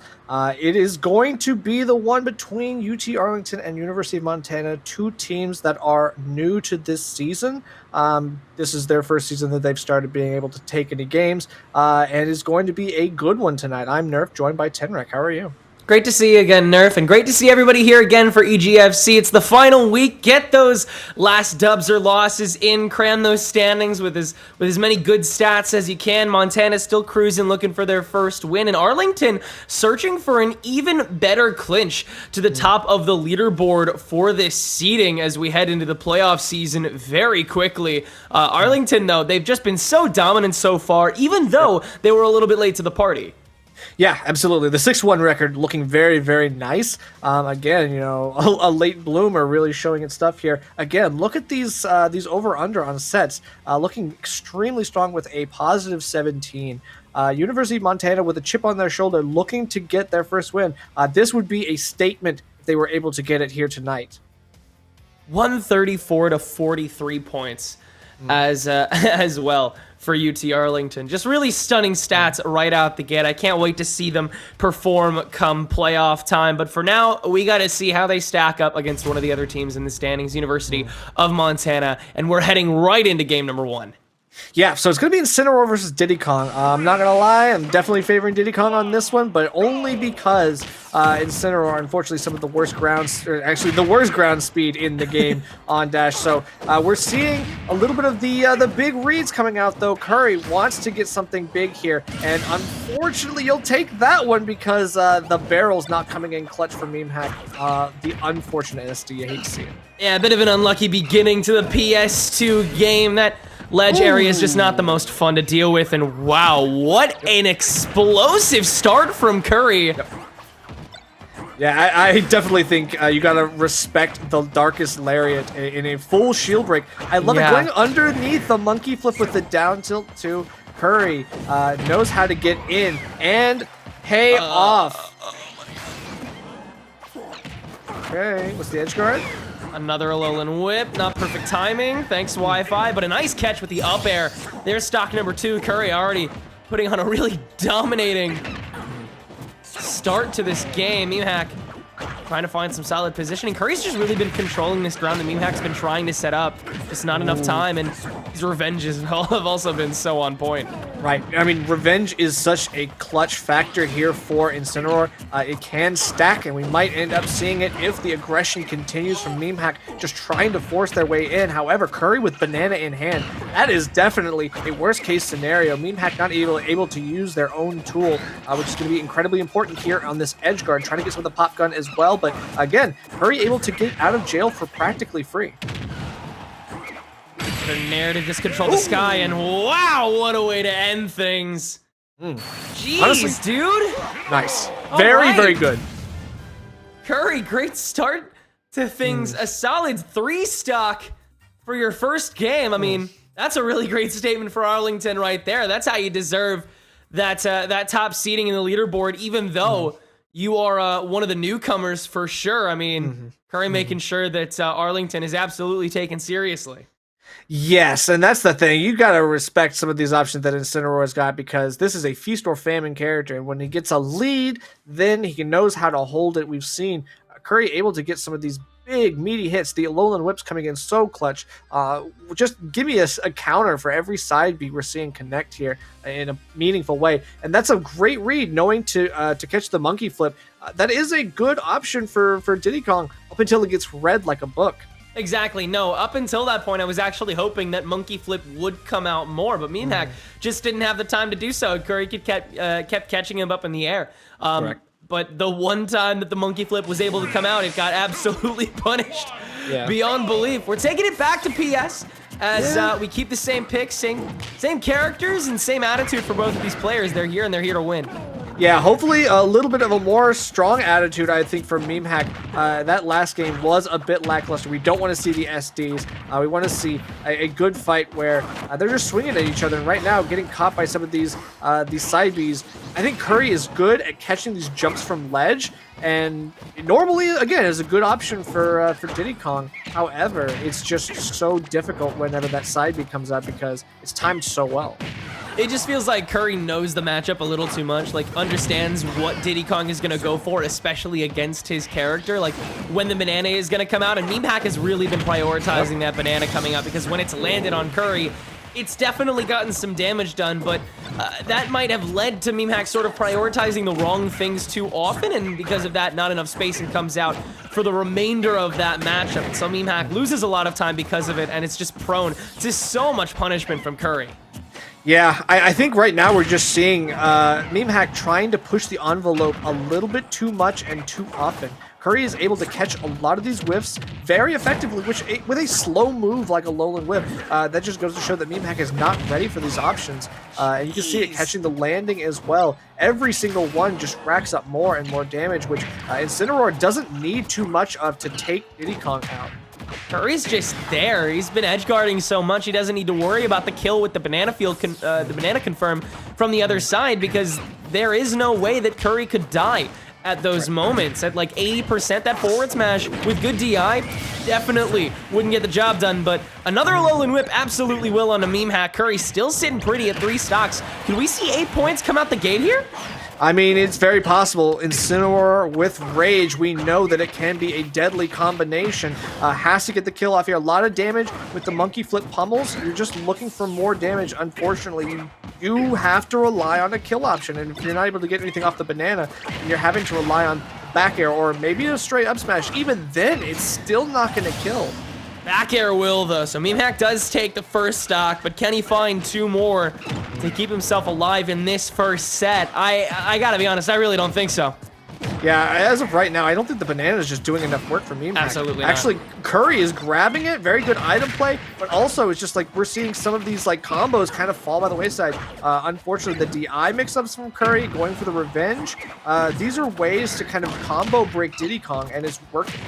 It's almost like the banana peel is working more for Curry than it is for MemeHack right now. Yeah. Not necessarily because Curry is grabbing it, it's just because MemeHack is sort of fishing for the banana to find more than it really wants to right now. And because of that, again, MemeHack losing so much space, losing a lot of time here, and Curry just able to move in so much more often and get so much more damage out of it. Come on, man. Don't end it like that.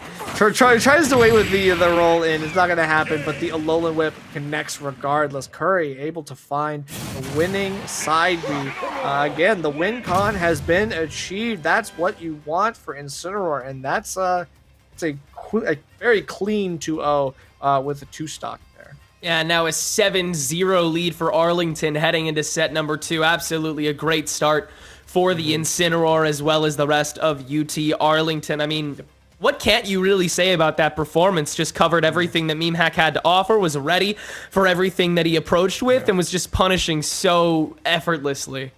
Right, and of course you see some of these whips, like even then Curry making some mistakes, but MemeHack not punishing appropriately, and that's the problem. We're just seeing some of these attempts end up winning, like going to Curry's favor. Like it's really interesting to see some of the ways that Curry was able to get out of dire situations and still get a kill off of it. Yeah, just a lot of opportunities opened up for Curry, and MemeHack fell victim to enough to fall in those 2 games. Yep. Arlington, now they have the early lead, 7-0. We have 4 more sets, though. Definitely a lot of room for Montana to still grow. 4 more players to strut their stuff and potentially find some wins for Montana. But if anybody, or everybody, really, is like Curry on Arlington, then I would be absolutely terrified. I mean, a 7-point lead, no matter where we are in a format like this, is terrifying. Yeah, with a low-tier hero like the Incineroar, I don't know what to expect from the rest of the team, but it is going to be quite hype regardless, I am quite sure. Let's see, it's going to be PS2 potentially. And they're going to do the button check. Okay. Let's see. All right. So we'll just wait for the next one to come up. Do we have the names of the players? Davey for UT Arlington is coming up, and Blue Cheese, I believe, for University of Montana. Interesting. Okay. Cool. Yeah. No, I mean, I was just thinking of what kind of games we'll see today. Like, what other characters we might see hop out. It's weird. I'm like in the mood to watch some Aegis, which like I know like should send me straight to hell. But I don't know, man. Yeah, with the swiftness. I'd love to watch, especially with a character that had a dominant display as that from Arlington on a character like Ensign. I'd love to see what kind of things Arlington pulls out, you know, maybe against a team that clearly hasn't been up to snuff for this season so far. Maybe they maybe they pull out some unorthodox stuff. I want to see some more low tiers. Like honestly, if they're able to get like that record that they got with the low tiers, that's the GOAT stuff. But let's see what we're gonna get here right now.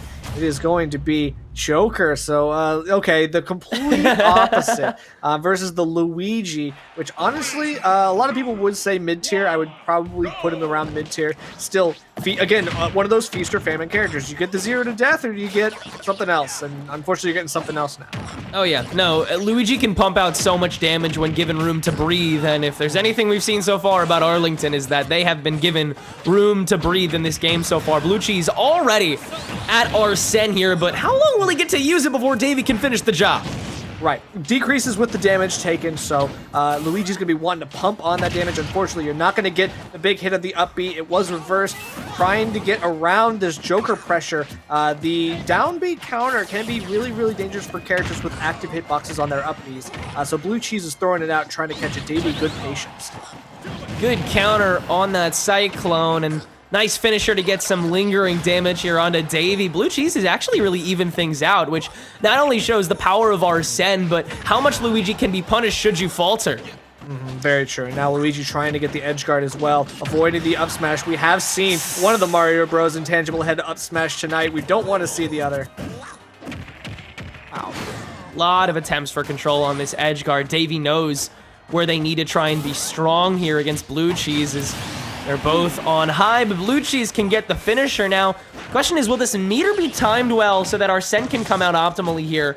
Or can Davey sort of fish his way out of Arsene for a really long time? It's a hard question because, I mean, the sooner you KO, the sooner Arsene will come, but the later you KO, the higher a chance you have of getting Arsene longer, but Davey will answer both of my questions and take care of that first stock. Right. But 30%, not terrible. A little bit of extra credit helps out. Again, Blue Cheese taking the first stock, I think, says more about how they're taking this set because this Joker, as a top tier, you definitely have the ability to kind of put Luigi in the dirt sometimes. You just got to make sure you're getting out of this stuff because that's going to lead into actually full Arsene and no kill off of it. So Blue Cheese says, thank you for the Arsene.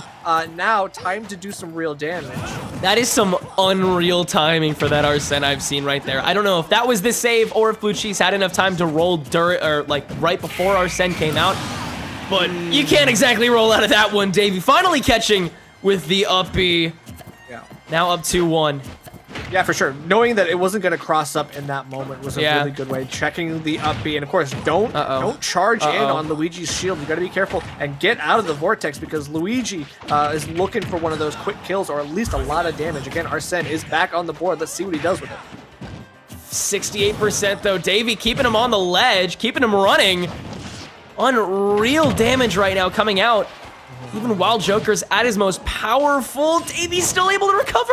Oh no. He's getting more and more unpredictable. Oh, the down smash though. Okay, gets it anyway, but went all in for that F smash. I think that maybe like a coverage option for multiple options would have been better in that situation. Again, not able to get some of the great passive damage. Again, you're going in on the shield. That is the tough part. Davey, very, very quick to go with the up the out of shield and knowing when to throw it out. Very, very good at punishing Blue Cheese. I think he got too aggressive. That move is crazy, and that's even against a character like Joker that has such crazy disjoints with his smash attacks sometimes, and also a lot of ranged options that you can go for, but eventually Blue Cheese ran out. Arlington's Luigi takes game number 1 with only 1 stock this time, so not nearly as dominant a victory, but a victory nonetheless. Can they seal the deal in game number 2? I'm thinking that Blue Cheese is going to do the same thing. He's just going to be better with his spacing. He's got to get a lot more tilts out, and he's got to get those smash attacks from ledge a little farther away to make sure he's not prone to those cyclones as often. And also I think go for a lot more A-guns. I think those were his most reliable options for the ranged attacks. Right, exactly, because not only it just hits the ground and then it creates a huge zone where you don't want to go. And that can be really, really devastating for Luigi, who doesn't have the greatest speed to get the approach, right? I think that right now, the game plan from Joker was just not cutting it, and if it is going to change in this game, on FD at that, like I would hope so, because as of right now, Davey was good at planting his feet and pulling it back and trying to get the early stock here with this spike. However, Uchi's very good, not panicking off stage. Oh my god! Arlington can't do this to me this early. This is ridiculous. Going so low, Davey just staying disrespectful, trying to finish things off quick, but Uppy will not find it, and so now he is under the pressure. Blue Cheese has Arsene out, Nair to keep that pressure, but Davey can shield back out. But it's a poke war at this point, as Blue Cheese is still finding that damage. Arsene's on the fadeaway, but there might be enough left in the tank to find something. Great stall with the grab, though, and lingers a little too long on the counter. Right, and then that, unfortunately, means Arsene is on the way out and almost getting caught in another cyclone. Blue Cheese has taken a lot of damage, although it seems like he's winning in some of these interactions. Luigi has really just made up the difference and then some, taking that with the back air. Davey not going to be afraid of anything here with no platforms. Davey's just kept this pressure on this ledge. Oh my god, you gotta stop it, man. At 51% and the Arsene. Not terrible. Blue Cheese actually might be happy to take that. However, now Arsene's going to do all this damage in the early percent. You just got to get the approach option right now. Maybe going for a lot of Cyclone. I'm interested. Yeah, I don't think a Cyclone is like completely hit this game so far. Either the end or like the middle of it is hit. And yeah, there's that spacing that you're talking about, that forward tilt. That just can't be caught by that uppy right out of that shield. Davey has got to consider his options a little more often. That forward smash trade is not going to finish things off from the other side just yet, so Blue Cheese can get safely back on. The later that Davey goes into this fight, the longer, or the longer that the more time that he spends kind of at even more risk against this potential Joker damage that could linger on, but will get that finisher and stay ahead. Right, what I'm interested, I'm not seeing too much is like a lot of anti-air from Blue Cheese. Maybe he's kind of just able to kind of get some of these empty jumps, trying to mix up right now. Blue Cheese just looking for some of these options, but they're more grounded, and right now, oh my god, getting caught in this, please, not the third stock. He did it this time! Not the, okay, it was all data. Up until that moment, it was all data. It was all data. I can't believe it. So before he had the ability to shield, not this time. He did not shield in time, and it is going to be sudden death for them, but not in the way that you're hoping. I don't know if it was a buffer thing the past couple times, because I think the first time that he went for it, Joker came out at the right time. I think the second time he tried buffering a shield, but he might have done it a little too soon, and maybe a spot dodge came out. I can't remember. Or a shield came out, actually. Shield came out, so the shield was buffered. I think the third time, he might not have buffered the shield, I guess. Maybe he was waiting for the right timing. I don't know. I wasn't watching the controller. I can't. I'm over here and they're in Montana. Sure. So I don't know how the timing on that works. I don't know if you can buffer shield to it. But what I do know is that Davey hit it, and Davey took a 2-stock, and Davey won the set. So now it's 12-0 Arlington heading into game 3. Yeah, and Davey did what they needed. Honestly, that first game was looking a little bit stronger for Montana. They had the ability to take the first stock and start doing the conditioning. Again, like Joker, using some great top-tier options. That's your goal. You're looking to get those good combos. We just didn't see the good Joker confirms. It's tough, and in those moments, Luigi's can kind of outmaneuver you, and it's just curtains, especially if you get the 0 to death. Well, let's see who we have coming in next. So University of Montana is going to be Rodoku, and Smoke will be next for UT Arlington. And we'll have a button check as well. Yeah, they're doing. And we're going back to PS2. That's okay. I don't mind going to PS2. I love that stage. It's got a little something for everyone. True. All right, so we saw the Luigi, we saw the Joker, so I think we both got a little bit of what we wanted. So, yeah. Nerf, ideal matchup for set 3, knowing nothing about these players. Who are the 2 characters you want to see duke it out next? I mean, honestly, so Luigi's not a low tier, but we have seen only like Incineroar and Luigi so far from UT Arlington. This is shaping up to be pretty good. I'm gonna say, give me like Kirby, give me like Isabelle. Okay. Give me like me Gunner. No, actually, don't give me me. No, I'm sorry. Please don't give me Gunner. Give me like. Give me some Banjo. I'd be down with Banjo. Okay. I'd like to see a Banjo as well. That is not Sonic? what we will get though. That's not what I wanted. We'll see Inkling and Sonic. So this is gonna be technically a game of Super Smash Brothers, but is that really what you want to call it? It's a. Well, I mean, brothers is a strong term. UT Arlington though here finally going with a bit of a better character on paper. Inkling very, very strong. However, against Sonic, I just don't know this matchup. Well, the SD doesn't matter. This matchup is looking pretty good, Nerf. So far, Sonic wins. Pretty good. No, Sonic totally wins. I'm joking. I think that here's the thing: is Inkling. We all know how good Inkling used to be, but as the game has carried on, and especially as Sonic has found his own, in this matchup especially, I think Inkling definitely stutters and definitely falters. Inkling, one of his best tools used to be that back air. Against a character like Sonic with these multi-hit aerials and this constant pressure up in the sky, you can't spam those back airs as much as you really want to. Hell, you can't have that pressure in the air as much as you would really want to. Instead, you have to go for these interesting damage conversions that Smoke has been managing so far. Rodoku is fully inked up and at 64% here. If you land a solid roller, you could find a kill. Yeah, that was actually an interesting sequence. You saw Smoke trying to figure out where Rodoku was going, but some great punishes and a lot of damage regardless. That ink only making the damage potential even greater for Inkling is a great mechanic that has been paying off in spades so far in this game. As of right now, Sonic getting stuffed out on the approach by the ink gun. That's actually insane. And then getting the second stock as well. Smoke off on a tear right now. I didn't realize that Inkling could actually stop those dashes with the ink gun. That actually like changes a lot of my thoughts on this matchup. That's very interesting because that's so much of your momentum immediately gone. And then along with that roller, not only is that a solid tool to stop dashes, but Smoke has also used it as a really effective landing tool for these games so far. Rodoku, woo! Spicy forward smash though on the ledge will take the first stock from Smoke. For sure. I mean, the movement, I think, from Smoke has been so good up until that moment, right? Using the ink from the roller is like a sort of slip and slide, allowing you to get yourself closer while you're landing. It's actually a really nice move there. Rodoku's still unable to be as elusive as you need to be for Sonic, and unfortunately, we're seeing another SD force air coming out from Rodoku. Smoke will take the 2-stock and continue the run for their team. We're going to see what happens in game 2. Happened to get a little unfortunate there. I was surprised. Smoke absolutely used back airs and it worked back on the ledge there, and maybe could have gotten a bit of a more solid edge guard if Rodoku hadn't SD'd like that tragically. But you know, Rodoku definitely had some solid approach mechanics. I think if those SDs didn't happen, then this would have been a much closer game. Rodoku found a lot of instances where he was playing some really great catch up. And yet at the very same time, Smoke was able to halt a lot of that whenever he really wanted to. He had a lot of freedom to move around the stage. I think a little more than a lot of Sonic matchups kind of give you. It looks like, okay, so looks like Smoke has banned Final Destination and Kalos. And so we're taking it to Town and City for this next game. I think Sonic can fare well in Town.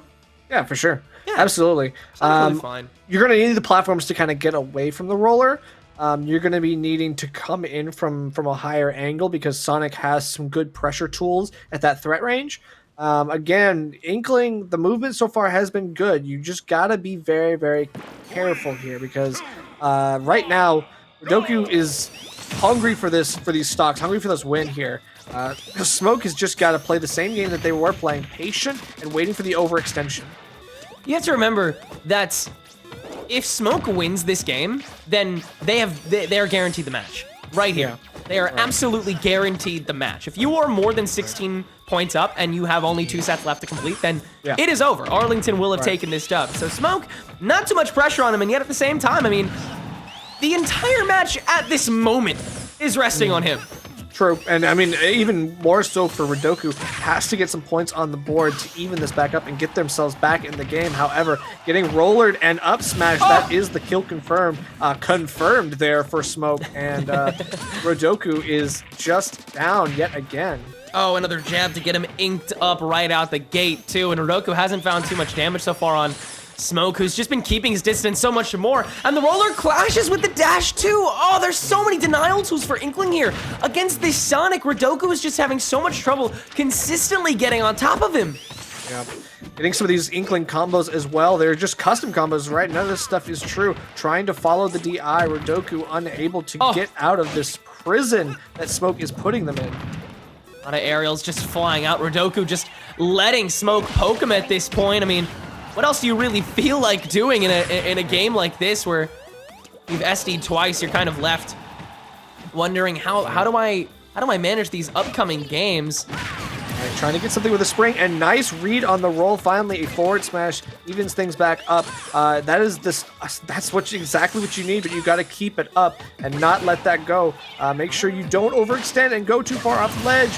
And your resources expended. The down smash awaits you.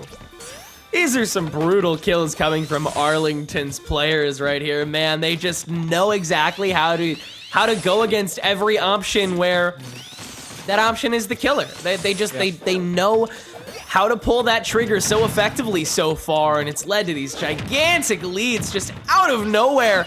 That Smoke is about to turn into a guaranteed dub for UT Arlington.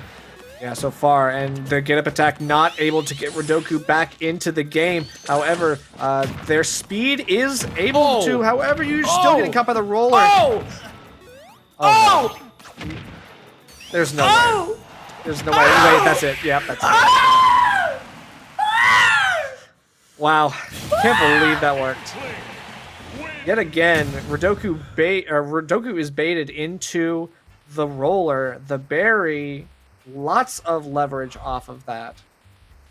I got the sweats from that. Oh my god. That was catch after catch after catch. How did Smoke do that? He was just, and it wasn't even like perfect timing either. He saw where Rodoku goes. It was like the game was in slow motion, but only for Smoke. Yeah, exactly. He's in the Matrix. He walked to where Rodoku ended up and was like, okay, I can hate you here too, I guess. And then he did. He is the one. And it just worked. Oh man, he's the chosen one. Yeah, that's confirmed for sure. 100%. UC Arlington are now up 18-0. There is no chance that Montana can take this set. Is there any chance that they could take maybe some points at the very least? Is basically all they can ask. Right, that's the goal here. And you know, they still have a couple sets to do so. They just need a good matchup, I think, right now. Getting caught out too many times was Rodoku in that last set, so I think it's going to be good. So far, we've seen a plethora of different characters. No repeats thus far. And it's going to be all up to the next couple of players for University of Montana to really kind of reel this back in and get some points. Arlington's going to bring in Beastly, and Montana is going to bring in Colo. They're button checking right now. We're taking it right back to PS2. These guys, they're so dead set on it, and I totally respect it. I love PS2. I want to see a heavyweight. I want to see a big boy. I want to see a big boy this time around. We haven't seen a big boy this set. Maybe DK, maybe DDD. You know, maybe. I'd love to see a DDD. Oh, that would make my day. That'd be pretty hype. We'll see. I mean, yeah, a heavyweight. There are a couple ones. Honestly, Kazuya could be up there. I'd love to see a Kazuya. That'd be fun, definitely. Maybe Bowser. I'd be down with a Bowser. Oh yeah, no, especially with the aerial control that Arlington has had so far. I'm just trying to think, like, what kind of characters do the characters we've already seen want to scrim against more than anybody else? Like these counter picks that Arlington needs to be ready for. Should they go into a crew battle, or should they have their own little, own little LAN? Yeah, well, I mean, I guess we are about to find out. It's going to be Rob versus Youngling. Well, that's something. Look, I think Rob kind of answers every prayer I had about who I wanted to see come out from somebody here. He's... What? Run it back. So we're gonna pretend like that happened. Colo, we try again. Give it another go. So yeah, Rob versus Youngling. Rob is, I think, always gonna be underrated. I think he has been in both the past Smash games that he's been in.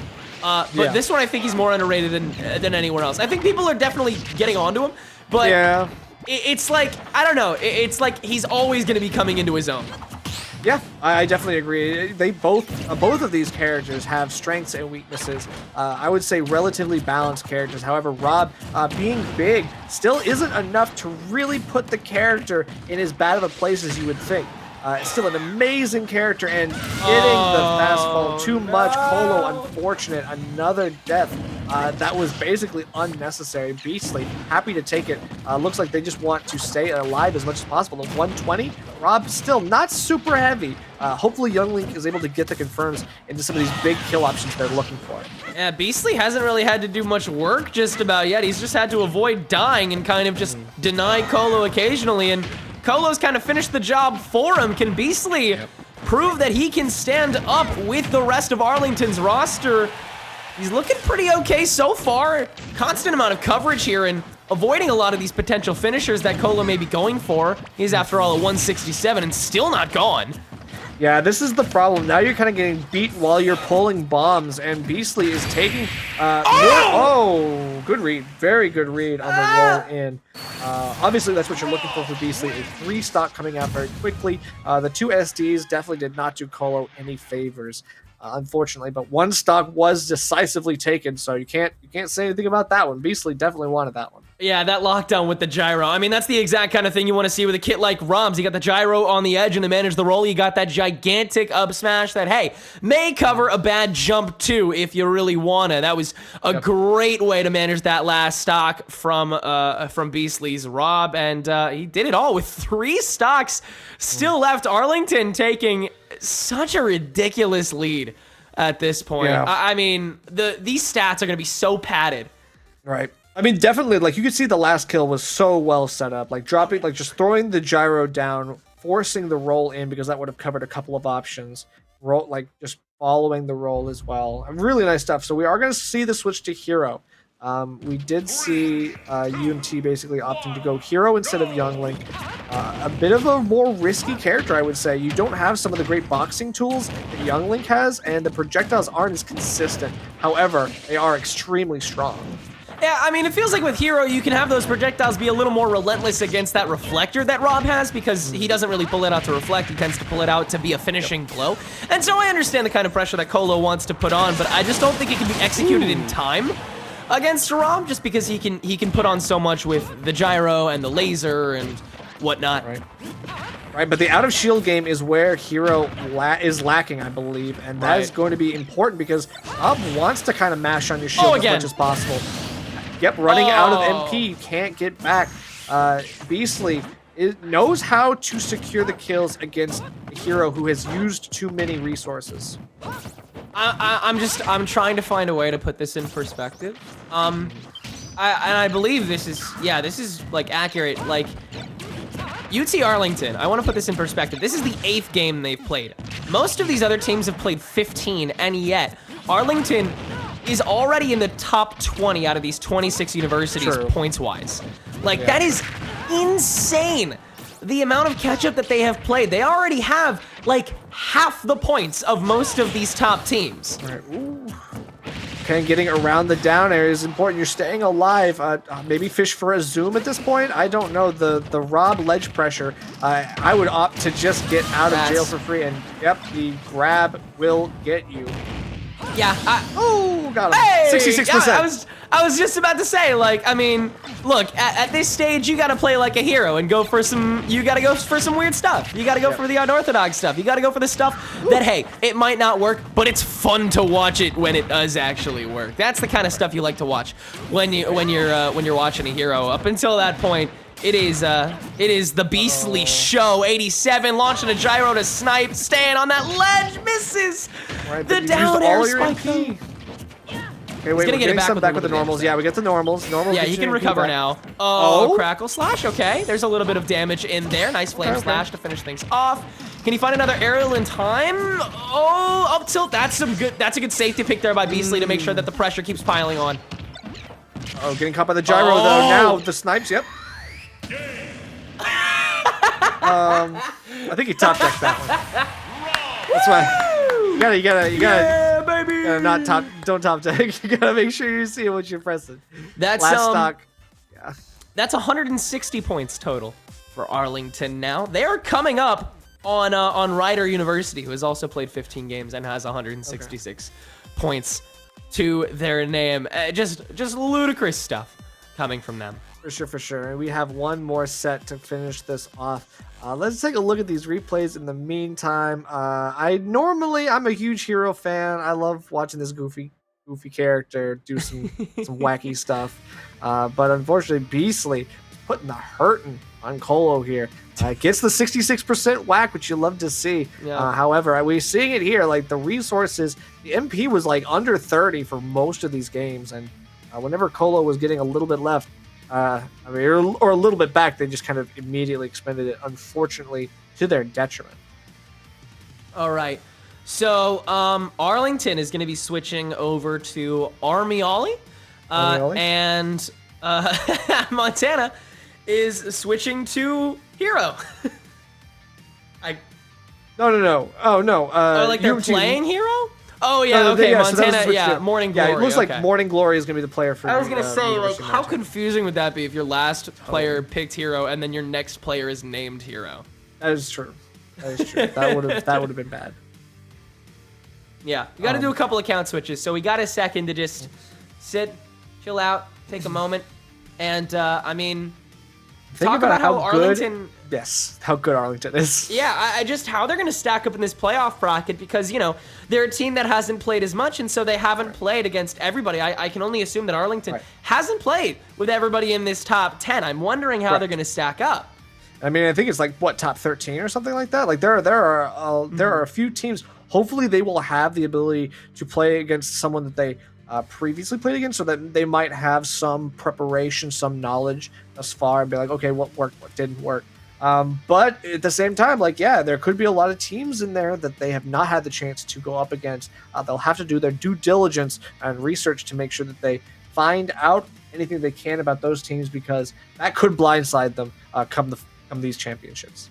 Arlington's got to do their homework, but in the meantime, they are taking Montana to school. 25 points, 4 sets, 1 more to go. Can Arlington get a perfect shutout here with 1 more set? I mean, and we could very easily see a 30 bomb here as well, which would be utterly ridiculous. Like it's not often we see that point total when both teams score. Right. That's true. Yeah, because I mean, oftentimes it all comes from the deficits, right? Like the 2 stocks, the 3 stocks. And there's just been a lot of SDs, unfortunately, from the University of Montana players. I don't know if it's like Wi-Fi adjustment or if it's nerves or whatever it is. Unfortunately, there was just too many stocks lost unnecessarily through unforced errors. And UT Arlington will be happy to take those points because that does look very good on them in the long run.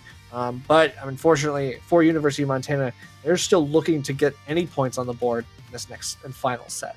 Of course, you're new to a sort of tournament or kind of season like this. You're up against a lot of really great collegiate teams. You have these rosters. There's a lot that goes into it. There's a lot of communication. There's a lot of practice and studying and VOD reviewing and just talking with your teammates. And sometimes teams, they need a little more time to mature when they're in this. That's the kind of risk you take when you're late to a season like this. When you enter after a lot of the teams have been sort of locked in, you're a bit new to this environment, and I think Montana just might need some more time to adjust. Get those nerves out of the way. Maybe have some more communication as a team. Maybe there's still some new faces in the crowd. Or maybe they're still on spring break and they haven't gotten their roster fully back up yet. Who knows? Yeah. Who knows? But I'm sure that we have not seen the last of Montana yet. But we will see the last of both of these teams in the final set with a Min Min versus Little Mac game to start things off. God help me. All right, so Min Min. This is gonna be a fun one. Yeah, for sure. So UT Arlington pulling out the Min. What a way to add insult to injury at this point. Morning Glory going to be going for the glorious Little Mac. Unfortunately, one of the characters that Little Mac that Min knows how to completely invalidate. Dude, Little Mac's so not bottom tier, man. Dude, he's viable. Those smash attacks, so impressive, man. They're good. They're good. They go crazy. Just you wait. Someone's gonna pop out in a top 8 with a Little Mac. Just you wait, man. Honestly, I've seen this matchup so much. I've literally watched Pink Fresh versus Peanut enough that I'm like, this is just going to hurt. And Morning Glory, unfortunately, not even able to get any %. Please don't let this be a JV4. Has Army gotta get something swapped arms once yet? I think they've stayed on the Ram this whole time. Well, that's a good question. Honestly, yeah, I think it's been Ram most of this entire time. And getting the power-up with the grab, one of the biggest power-ups in the game, is really important here because Min just wants to get that Dragon Laser. The hit detection range is massive. Finally get some damage on the board. No JV4s here. No JV4, baby! Alright, now Morning Glory just has to find the other 3 stocks. It's doable! But it's just, it's extremely unlikely because it's Lil Mac versus a Min. Dude, oh, this character just changed the entire game.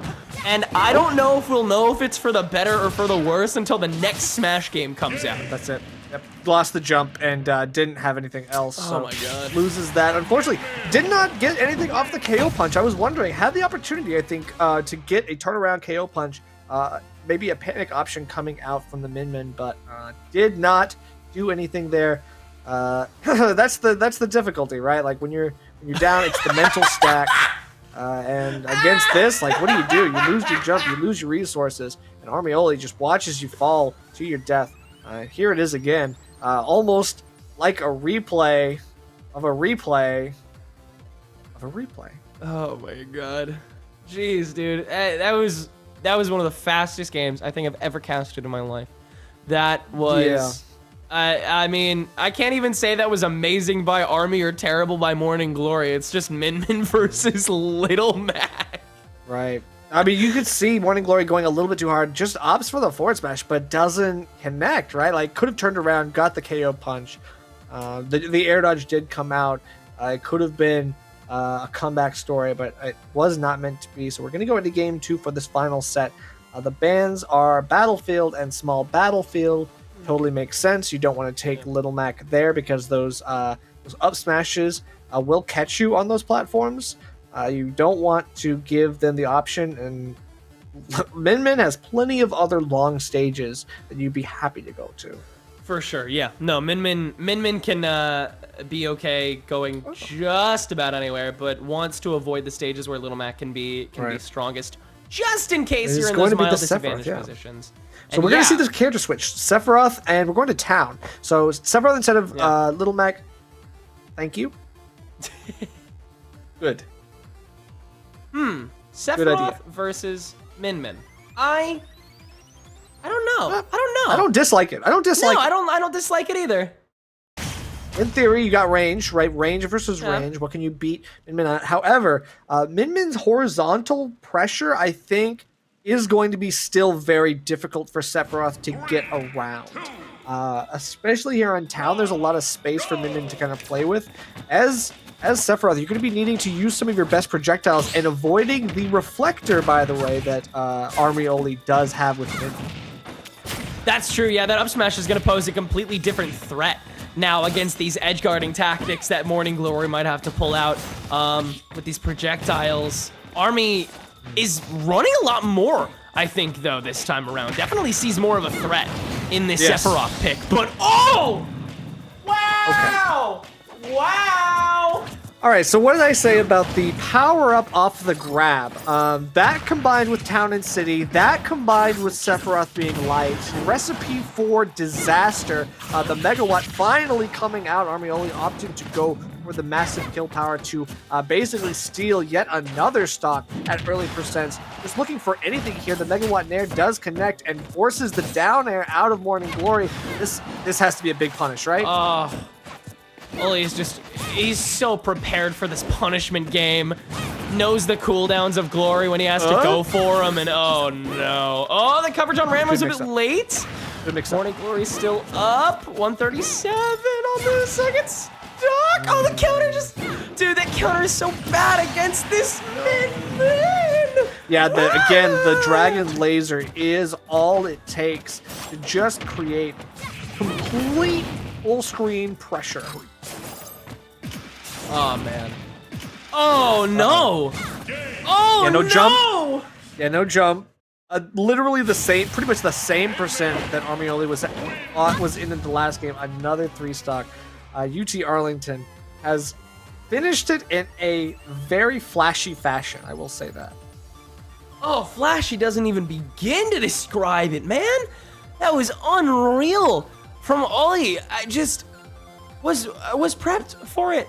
He was just so ready and just knew how to punish Glory whenever he came out with something that had too much cooldown. That was just really brutal to watch. But at the same time, Arlington, they're coming out of this match with 33 points. Yeah, that's huge. That brings them up to 167 points, which is more than Rider University, who's played 15 games and has gone 5-10.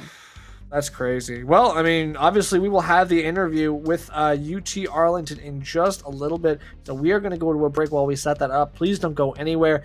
You'll definitely want to catch up with this interview.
Welcome back, everyone, to EGFC Season 3. We're in our final week of this season for Smash Ultimate, and we just watched UT Arlington take over this stream with a 33-0 win against the University of Montana, sealing their status as a late season top seed. With me is Davey from Arlington. How are you guys feeling after your 7th win on the board? We feel pretty good. Hi, thank you. That's Great to awesome. see I you mean, here. I'm super excited for what happens in the playoffs for y'all. Are there any teams that you're particularly looking forward to fighting? Maybe either for the good or for the bad. Anyone that you're excited or perhaps anxious to face? Well, Well, there's only one team in particular. Over the season, we've only lost one crew battle, which was against Mississippi. That team, I'm excited to get the run back, but other than that, not a big deal. Okay. A big attitude coming into the game, but hey, it was absolutely deserved. I mean, you guys, very consistent performance coming out from you guys tonight. I mean, how much communication goes into each one of these games? I mean, I assume you guys scrim with each other all the time. You're always, in talks of who you want to bring out and where you want to take people and where exactly a matchup is going. Just how do you stay in touch with teammates so effectively? To be honest, we don't really put much thought into it. We just kind of play each other when we're free, and when the crew battles happen, we just send in whoever wants to play at that time. Hell yeah, dude. If it works, it works. And it worked. Hey, it absolutely worked. Yeah, you can't deny it. It absolutely did work. I mean, I think that in terms of this season, I mean, are there a lot of upperclassmen in your team? Are you looking forward to the next season as well, even looking further down the line? Like, what is the future for your team? I know that you recently got this team started, and obviously, started off with a bang. What's in the future for y'all?